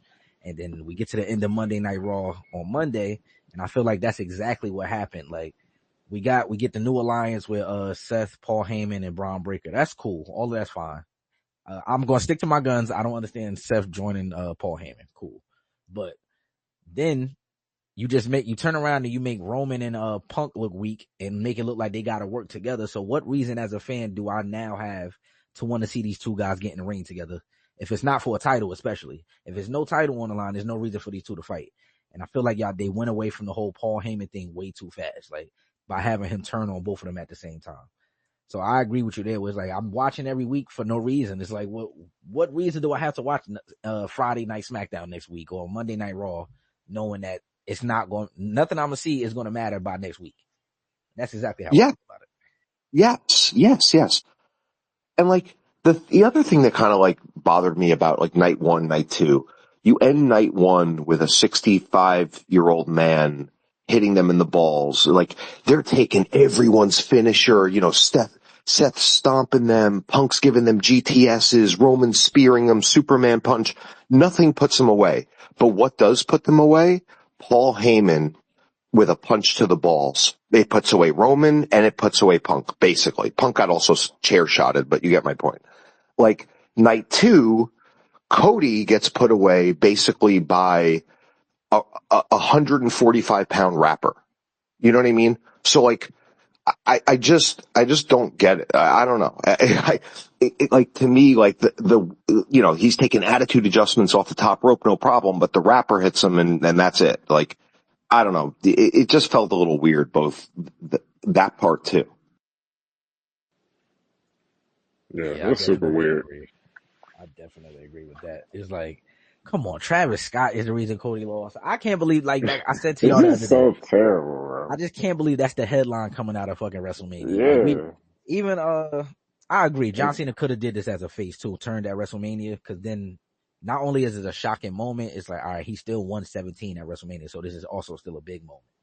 Right. Now it's like, it would have been the best. It wouldn't even matter. It wouldn't even matter about the match. It would have been all about him turning heel. Right. Exactly, man. And like, sort of like, just like how, you had, Elimination Chambers match, ultimately, like, you kind of forgot about it because it was all about the segment after. Like, no one's like, oh, the men's Elimination Chamber. Wow. Like, it was really about the segment after, when Cody came out and told The Rock to fuck himself and then got kicked in the balls. And if that happened at WrestleMania, bro, that would have been incredible. And like, and The Rock says, oh, it was because ticket sales were low for Elimination Chamber. No, they weren't. Like, what? I don't understand. Like, what? They had 500 seats left to sell, so like they had to bring in The Rock. Like, what are you talking about? It was basically sold out. That line to me was crazy. I'm not gonna lie, because I posted that in the chat earlier. Matter of fact, when I showed y'all the tweet from that might have been a week before Elimination Chamber, and it was like, this how many seats are available. It was only like literally like a couple hundred, and they had sold out like 40,000 tickets. So I didn't understand that lie. Well, the other thing is, like, I think all of this is TKO being a big corporate entity, and they want, Entertainment Weekly, People, the Today Show, ESPN. That's what they fucking care about. And I think to them, they said, well, if we end it with Travis Scott, that gets us some mainstream attention. And if we if we give the championship to the celebrity guy who's on every TV show and every commercial and McDonald's and there's all these different things, that gives us a lot of attention too. So let's take the belt off the regular wrestler, Cody Rhodes. Let's give it to John. Everyone knows John. This is going to get us more popularity. And we'll have Travis Scott be involved because that'll get us more PR and attention. And I just feel like every move they made was for PR and attention, including having the ring filled with advertisements. You can say what you want about Vince. Vince would be rolling over in his grave with all those advertisements on the ring. every match was sponsored by a different thing. Drew McIntyre had to come out in some weird ass costume because of Doom, the video game. It's just, you know what I'm saying? Like, it's just, everything was so fucking corporate. Everything from the ticket prices to the, just every match being sponsored to who won those matches. Like, it just felt like everything was a corporate grab. And I'm not like an anti-corporate guy. Like, I just felt, it just felt really strong. Like, it was a real agenda. Exactly. Like, I'm not even like against the corporation kind of guy, but when you blatantly like doing this in front, like in my face, like I can't do anything but acknowledge the fact that something's going on here. Like, everybody from the wrestlers to people that work backstage, they all acknowledge the fact that the ticket prices for WrestleMania in Vegas were astronomical. It's like, dog, I'm telling you, that video of Randy gonna stick with me for a minute. He said, dog, that's fucking ridiculous. Like, what's going on? It's like, it's almost like they lost the plot of what this was. Yeah, everybody knows like WrestleMania didn't feel like WrestleMania ultimately. Exactly. It just felt at like the end of the day, a celebrity showcase. That's exactly what it felt like. Yeah. They're going to show me a celebrity every 2 minutes. Like, oh, Vanessa Hudgens is in the building. No disrespect to Vanessa Hudgens. I don't give a fuck if she's in the building or not. Like, I really don't. Like, I'm so sorry to say it like that, but I don't care. I'm here to see these matches. I want to see who Randy Orton opponent going to be and all this other shit. But y'all want to keep showing me celebrities and how many. And then this is the other lie that bothers me. WWE, y'all have to stop inflating the numbers. How can the building be sold out twice with 2 different numbers? This don't make sense. I don't understand that. Like, one night is 65,000. The next night is, we sold it out again, guys, 68,000. Where y'all get 3,000 extra seats from? Like, what just happened? Like, that's always confusing to me. And I always say this too. Triple H, whenever Paul Levesque, whenever he starts his press conferences, the very first thing he does is grab a piece of paper with every number in America on it. Bro, I do not care about none of this. Like, I don't care how many tickets you sold, how much and it's merch like, all right, you cool. Tonight. Like, we gonna punch on you then for all you this. feel me? Like, yeah, if you want to keep doing it, you want to read be the these face numbers. of this, cool. Yeah, you want to read these numbers? All right, cool. But it's almost like BRS and a few other people mentioned earlier. It's like, I don't know what the fascination is with absolving Paul Levesque of any wrongdoing. Like, it's crazy to me how many excuses get made for this dude. Like, and y'all know I was gonna punch you this the other day, but I'll just say it like this and I'll get y'all thoughts on it. Like, I feel like what really happened is he inherited the bloodline story and was able to hide behind that until it was literally nothing else to do with it. So that's why we ended up with the final match of the bloodline story on Netflix, right? Since that very moment, the brother has not had a clue of what to do. It's like, I don't know where to turn with this. I done made my biggest star lose the belt now. And I said this to y'all, he found a way in a week to make Gunther and Cody look like nothing. And I think that's fucking crazy to me. Like, and salute to Jey Uso. I'm not mad at Jey winning, but now you got the documentary dropping where you looking at Jey saying, I want to strap a rocket to your back and take to the top. You feel me? Like, it would be perfectly fine if we wasn't getting what we getting on TV. Like, it just don't make sense. And everybody is just like, oh yeah, well, it's not his fault. Let's blame The Rock, or let's blame this person or that person. It's like, dog, at what point do we get to creative? The people writing the show every night. He's here every week. He made sure that, that's why I brought up the promo after the press conference from Vegas last year with him and The Rock, because he made it a point to say any idea or creative that you see in this ring or in this company, it comes from one brain and one person only, and that's me. So if we're gonna use that logic, you also got to be willing to take the blame when stuff don't go the right way for you too. Like, so I don't know. I just want to know, like, what y'all think it is. Like, people just like him as Triple H. It's funny. My brother said to me, which I didn't even think about, but he was like, you know what it feels like, man? He's like, it feels like there's nothing cohesive with the way they write things. It feels like there's like 15, 20 different ideas that are like, no one's agreeing on them, but like one person's just doing one part, one person's doing another part. And it feels like there's no cohesion to the shows, or even to like the stories. Like there's nothing that blends. Like, you know, I don't know. It just doesn't, it feels disjointed. It doesn't feel like, it definitely doesn't feel like it's all coming from one guy, like you just said, you know, like what Triple H said. Like, it feels like it's coming from like 30 different voices and they're all just like doing a little portion of it and it's coming together into some sort of mishmash of just nothingness. I don't know, man. It just does not feel cohesive ever as the only, you know what show felt cohesive? I gotta be honest with you. The Monday night after Raw. It almost felt like they had one person who was like, all right, listen, we're all busy with WrestleMania. You're writing this entire show start to finish. That's your fucking job. You two people. You know what I mean? Yeah. You guys are sitting in a room and you're coming up with this entire show. But everything else they do just feels like a mishmash of crap that's all just junked together and nothing is making sense. And I don't know. I just didn't think of it that way until like he said it and I was like, yeah, I think he's very right. I think you're very right, you know?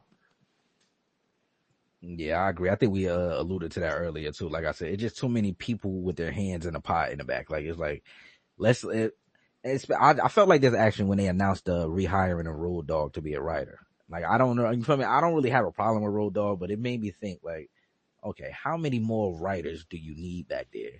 One, and this is always mind blowing to me because they always talk about how like integral of a part Paul Heyman plays backstage, right? But he's not officially a writer, like listed as a writer or anything backstage. But if you have a guy like that backstage that you can lean on for creative, I'm just speaking as Paul Levesque right now. Like if you got a guy like that backstage that you can lean on and you get ideas from and shit like that, why have like how they put out the trailer for the shit on that they're gonna drop on Netflix? You sitting in a room full of people with suits on. So I said this the other day. I've never seen one creative person wear a suit ever. Like that's not what they be on. You feel me? So I saw the little screenshot and I said, okay, I see why we getting some of what we getting because it's just a room of yes men telling each other like, oh, that makes sense or that makes sense. That's what it looked like. And like you said, it's not cohesive every week. I will agree. Like while I didn't really enjoy the Raw after Mania, it was a cohesive show. Like it looked like one person worked on it because you could tell it went from this segment to the very next segment to a match, and then it went to another segment. You feel me? So it was definitely cohesive.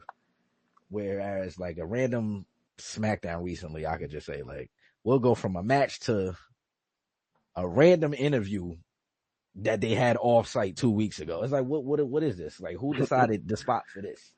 Or like how, I said this to y'all, how they had Rusev return during that tag team segment or how they did Aleister Black tonight.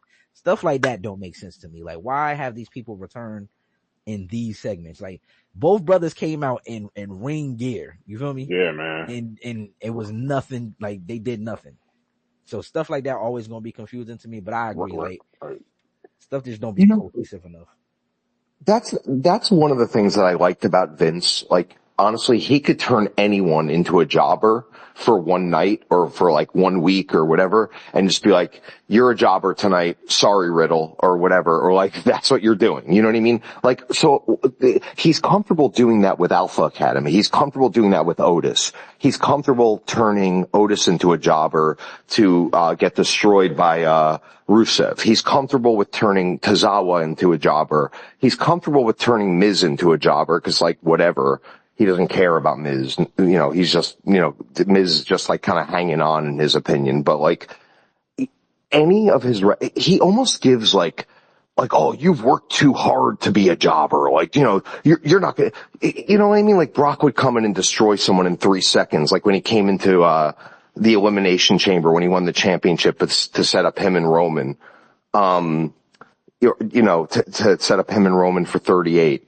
Like, you know what I mean, man? Like, I think that's why they're doing those segments, like, because there's very few people that he'll actually job out. I think there's something, like, you know, Mike Tyson fought some really good fighters, great fighters, Michael Spinks, people like that. But like, he beat him in 90 seconds. It doesn't mean they were a bad boxer. It didn't mean they have a bad career, but sometimes in sports that happens. Like, not every match needs to go 20 minutes. But in Triple H's mind, it's like, you work so hard, you know, you're not gonna, you know, you're gonna put up a good fight out there. Like, you know, to me, I wish some matches were shorter. I don't know. I guess I'm getting off on a tangent, but I guess my point is like, I think that's why he did it with those 2 returns, just because he views Alpha Academy and, you know, Miz as people he could do that to, and it's totally fine. Yeah, I definitely agree. That's exactly what I thought after the Rusev segment on Monday. It was just like, You look at Otis and Tozawa as just people you could job around. Like, it's nothing else for them to do anyway. So let's just send them out there and have Rusev return at this moment. So I definitely understand what you're saying. Tonight, what can I say? I kind of get the same thing from Miz at this stage in his career, because there's really nothing else I can do with you. They tried to do the Karrion Kross thing, that didn't work, so they moved into SmackDown with Melo. It looked like they're starting to move away from that, so I get that too. I'm not really mad at that. Well, the audience is also so rabidly, it seems like anything Vince sort of would do or would like, they're vehemently against now, from the internet community and everything. So like, Vince would do funny, like The Miz is a comedy act. R-Truth is R-Truth doesn't get a match, he doesn't get a serious match. Of course not. But like, it just feels like anything Vince would have liked, they hate. So like Triple H will listen to them and not do it. Even though he said, I won't listen to you guys, like just sit back and enjoy the show. You could tell by the way he does things that he doesn't want any comedy on his show. He doesn't need, The Miz could have a lot of fun things to do and funny things to do, but they just don't do it anymore because the community reacts so vehemently towards it, That is true. I will agree with that. Because you can definitely tell Triple H don't have excuse me, Paul Levesque. I'm sorry, Scooter. I apologize, brother. But he really don't have too many comedic relief segments at all anymore. Like we usually get one or two from R-Truth every couple weeks, and that's cool. Chelsea usually does it on SmackDown, but like tonight she lost her title on SmackDown, so I don't know how involved she's going to be from here.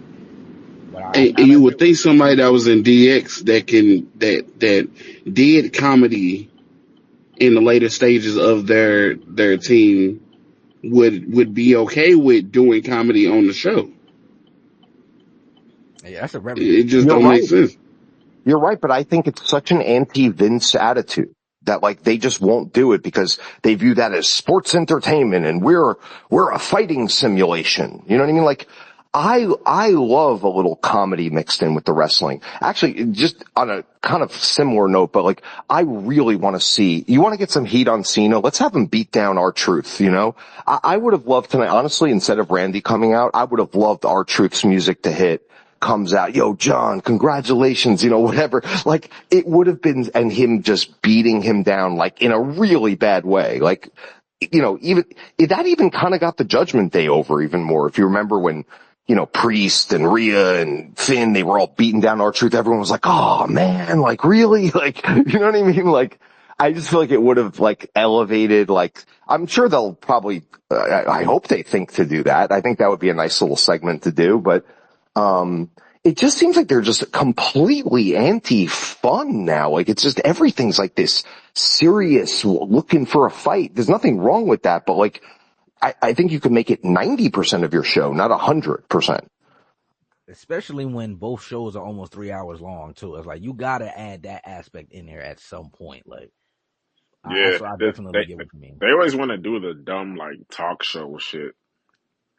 Yeah, the talk show shit, or they I like hate their that shit. favorite. You know what Paul Levesque's favorite shit to do is with these new guys is one of them gotta be an underdog. There's always an underdog story. Like I've realized that about him, and that to me is like it's not a bad idea, but he overdoes it to where like BRS just said, you get that, and then the only other alternative to that is, oh well, I'm looking for a fight, so come out here and fight me right now. Let's get a referee. We don't get nothing in between that, and you kind of miss that when you got a 3 hour show on every week. So I definitely understand that.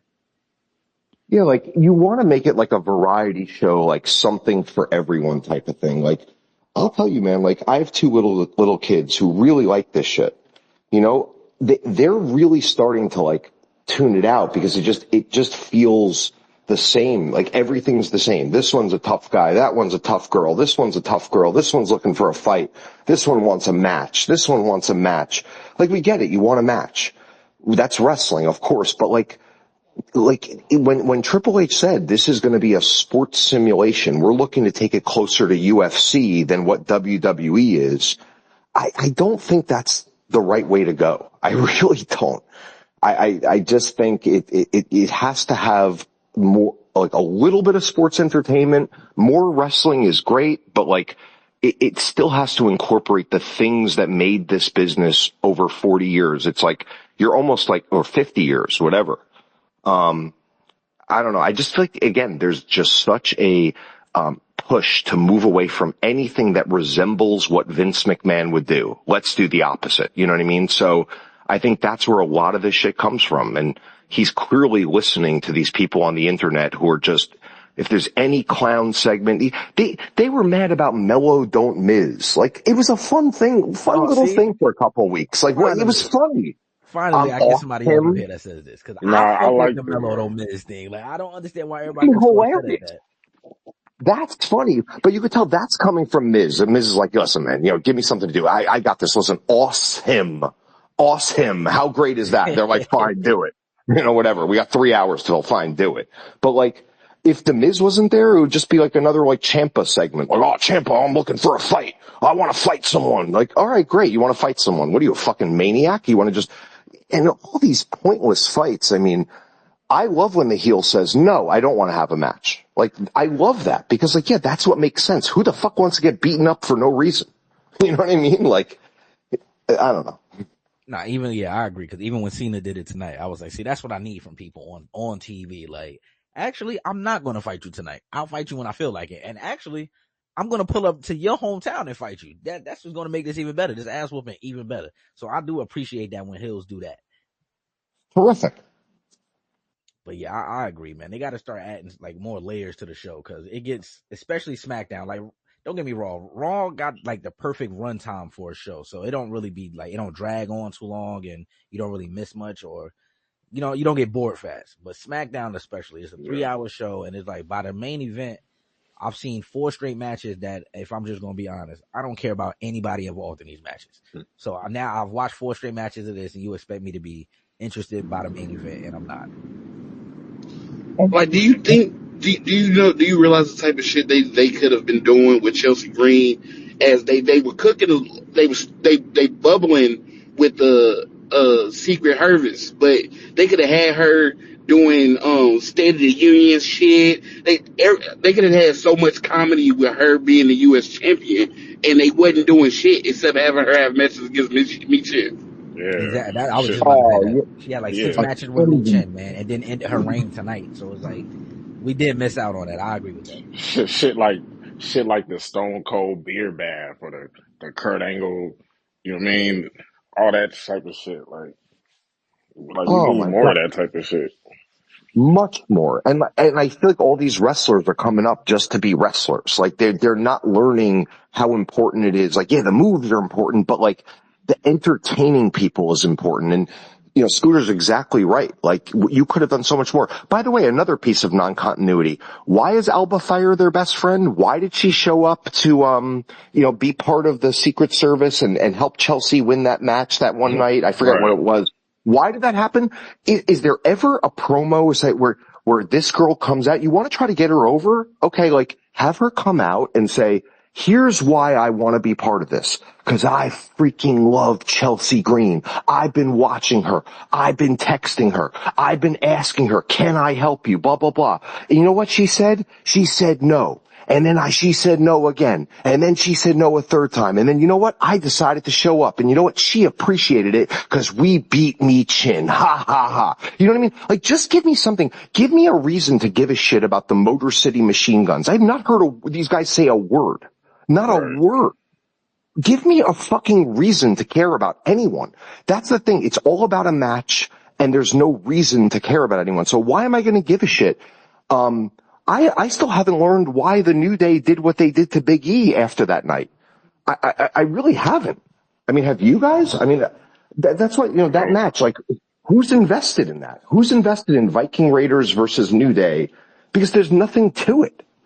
Like, it's just really I agree with that because in my prediction for that match, I definitely had Big E costing them the title and then it lead into like a storyline where we eventually figure out you feel me? They eventually tell us like why they're really mad and all this other stuff. Like, don't get me wrong, the first promo they had where they actually turned heel was fire, but they never continued with they didn't go on from that. It was just weeks of them getting booed and getting kicked out the locker room, but we never heard nothing else about that. So I agree with you. Like, it was no reason for us to care about the WrestleMania match because you didn't give us a reason to. You popped up a week before Mania and was like, oh, I know what we're gonna do. We're gonna have you defend the titles against the New Day. So it's like, what's going on?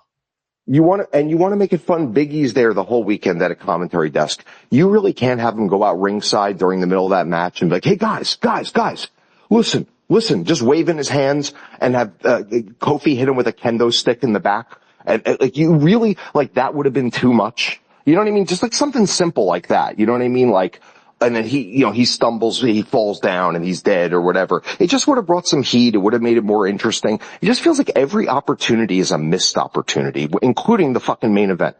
That's what it feels like. Yeah, I agree. It's just a bunch of thrown together. Like I said, I don't know if I said this today or whenever the last time me and Soda talked for real, but it just felt like they figured out what they were going to do for WrestleMania on Friday night, like right after SmackDown. Like it felt like during the fucking Hall of Fame induction ceremony, they was in the back like, all right, this is how we're going to close out Cena and Cody. Somebody definitely had to do that night, because it's no way, like I said, it's no way anybody backstage, y'all already knew The Rock wasn't going to show up, because y'all haven't communicated with the brother since then. Let's start there. Nobody's heard from him. So there's no way you didn't get a confirmation on whether he was going to be there or not. None of that. You figure out he's not going to be there, and then you say, all right, I know how we're going to finish this off. Travis Scott with the longest entrance of the night and a beatdown. It's just no way. Nobody with a brain did that in a good amount of time. Like, especially with a month to go to a show. Nobody put that together in a month. There's no way. Yeah, what it should have been is Travis Scott creates a distraction for Seth Rollins to stomp Cody. It would have made complete sense. I mean, you had the 3 matches between Seth and Cody. You had Seth helping him in WrestleMania last year. You had Seth just turning bad the night before. And none of that happens. And then I hear Ariel Helwani go, one of the things I loved was how night 1 just flowed so perfectly into night 2 and all the continuity there. I literally said, am I hearing this right? What is this man talking about? So, I'm telling you, I was thinking the same stuff. I'm like, maybe I'm just like, it got to a point this week where I really sat down and I was like, maybe I'm just hating. Like, let me go back and watch stuff again, because maybe I'm just hating. Maybe that's just like, it was in me this week. But then as I went back and watched it again, I'm like, I still got some of the same feelings that I felt watching this live. So it's not like I'm really hating on this. I feel like this, and y'all not making it make sense to me. So I deserve to feel this way. It's almost like you called me an idiot. But, man, I don't know, man. I don't know. They're not doing a good job. And like I said, again, the other day, I understand that y'all cater to the children. Like, I get it. And I hope this is not like a mean way to say this. I don't think it is. I know that you cater a lot of your stuff to the children and stuff, but dog, kids ain't buying tickets to these events. The kids don't got $700 for no seat in no building. So it's no way all your content is kid driven. It's just no way.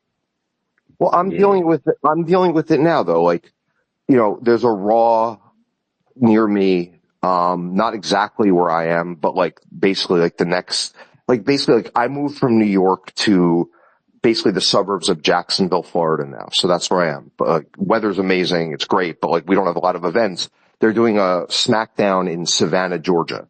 And I have my kids saying, Dad, can we go to SmackDown? It's in Savannah. It's like, 2 hours or whatever it is.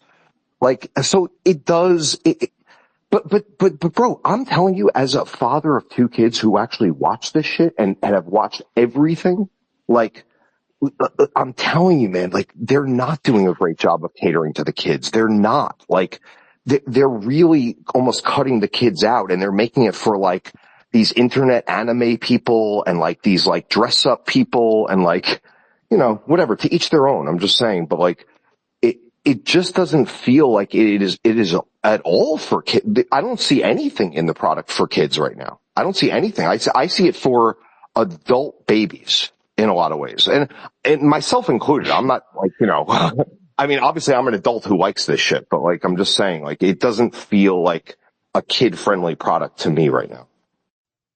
No, I agree, because that's where that comedic relief stuff will really come into play. Like, that would definitely get the kids' attention. Like, nobody can tell me kids don't love R-Truth. Like, no matter how ridiculous he look on a week-to-week basis or whatever he's saying, kids love this shit. Him. They love him. My kid's favorite segment, I don't know if you remember a few years ago when RK Bro was still a thing. They did a game show with like Alpha Academy and versus RK Bro, and it was like they were being asked questions in the ring, and and Riddle was a big idiot, but he was getting them all right. And like I my remember, kid, you remember that? yeah, that something was hilarious. I remember that. My kids were on the ground in tears watching that, like so cracking up from that Riddle getting these questions right. And, there was another thing where, like they love like the relationship stories where like, when's the last time they had a romantic angle other than Liv and Dom? Like, you know what I mean? Like just like, I feel like there used to be a lot of that, man. Like Bobby Lashley was in it, Rusev was in it, this guy, I just feel like there's absolutely nothing romantic anymore at all. Like that's all the soap opera part of it that does make it fun when there's like an alliance form, they help them cheat, whatever. Like I just Yeah. don't see any of that sort of shit at all. Before Liv, actually, you know what? Before Liv and Dom, it was Dom and Rhea. But before even that, it's been a long time since they tried to pull like a whole like Probably romantic. like Mandy Rose and Otis. Mandy and Otis, like you said, it was Rusev, Bobby, and Lana. See, Like that's not even. I wouldn't call that romantic. That's some fuckery. I ain't gonna lie, that was That's some some Vince fuckery. That was nonsense to That's go not on his head. romantic. Nigga, But 'cause, ultimately, was it fun to watch? Like it was, it right? was, yeah, yeah. Yeah. I mean, Yeah, it's like that. crazy to think about because I wouldn't do some shit like that. But salute to Rusev. But yeah, I agree. Like they used to have so many different aspects to wrestling. Like Yeah, it wasn't just everybody show up and let's fight. Like it I wasn't I used that. to It was a love like show.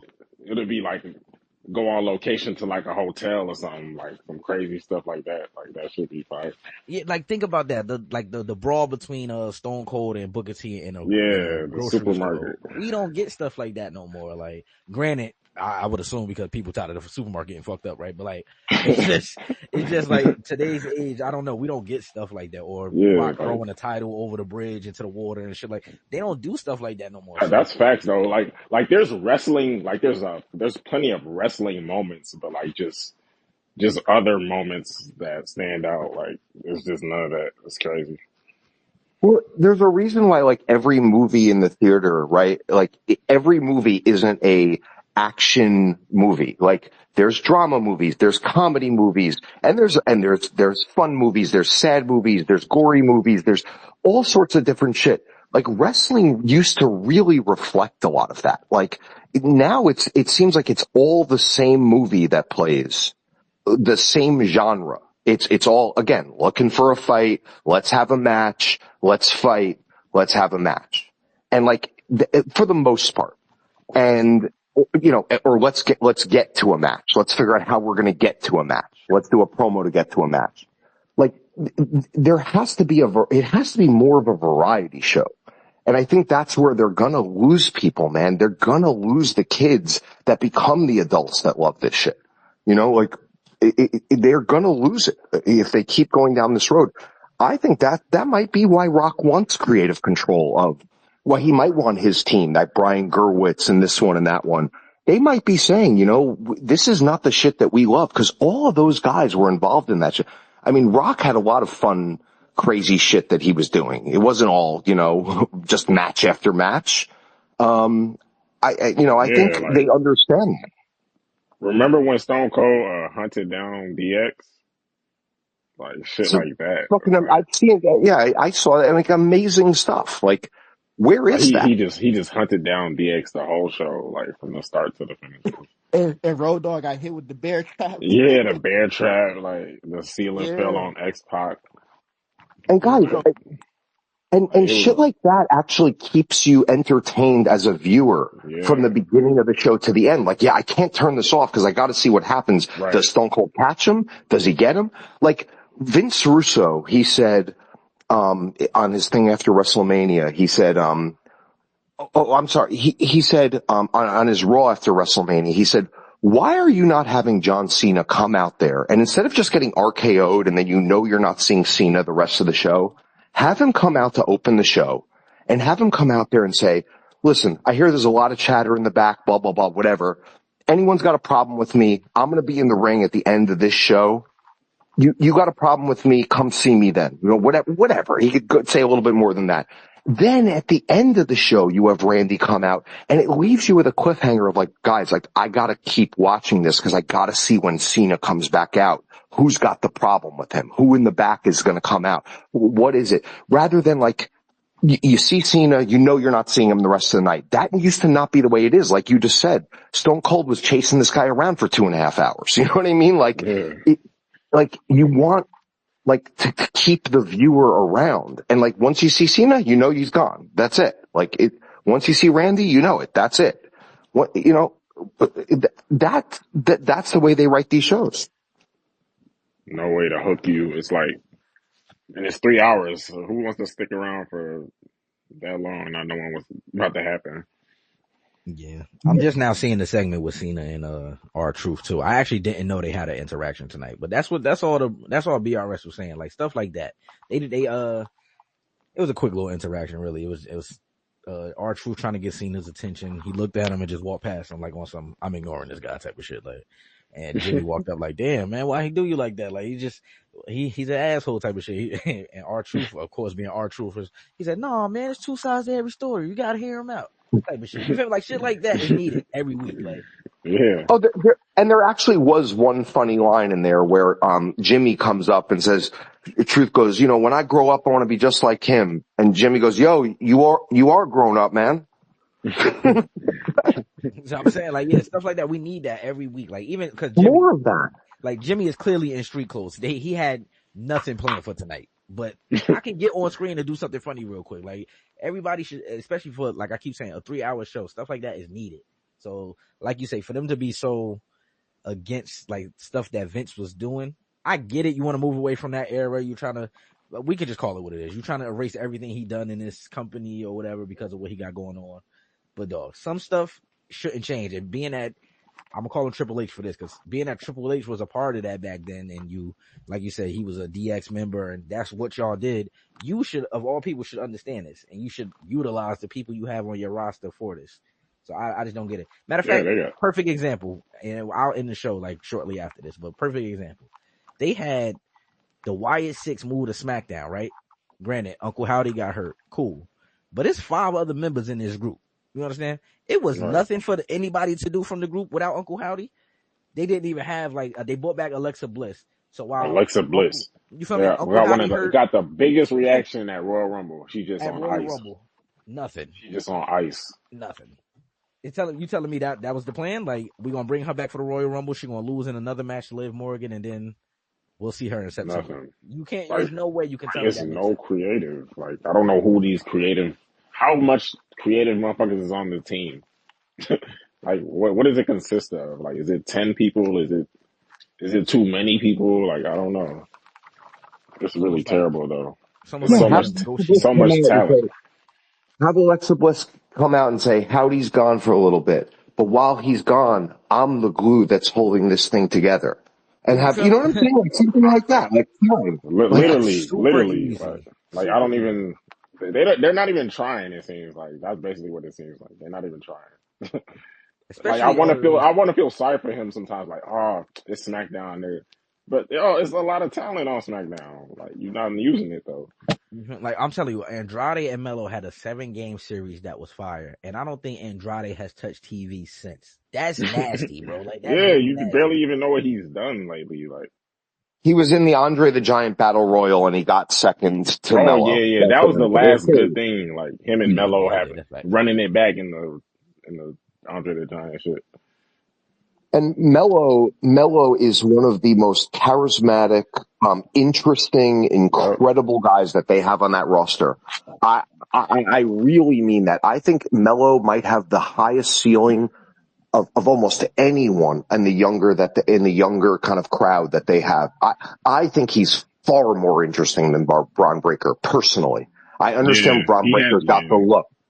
But when Melo and Braun Breaker, man, that was a big rivalry in NXT.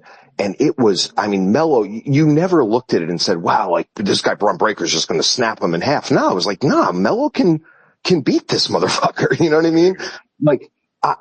I just think they have Melo should have been in that U.S. title picture. He should have actually been on the track that Braun got on with the mid-card title and then eventually getting into the main event scene. I want to see Melo be a champion, and I just think they're not doing him favors with the audience by not making him seem like the winner that he is. Because he could cut a promo, man. He's fucking interesting. He's charismatic. He's good looking. He's got all the tools that you need.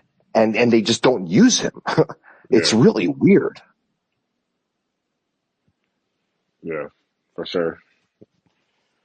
Melo's definitely good, and it's kind of just, I don't know. I guess the Miz stuff is cool, I guess, for now, but he definitely should have been a champion by now. Oh my God, man. I'm watching a Gatorade commercial just came on. It's playing that Fiend song. Oh my God. I can't get away from this fucking song, bro.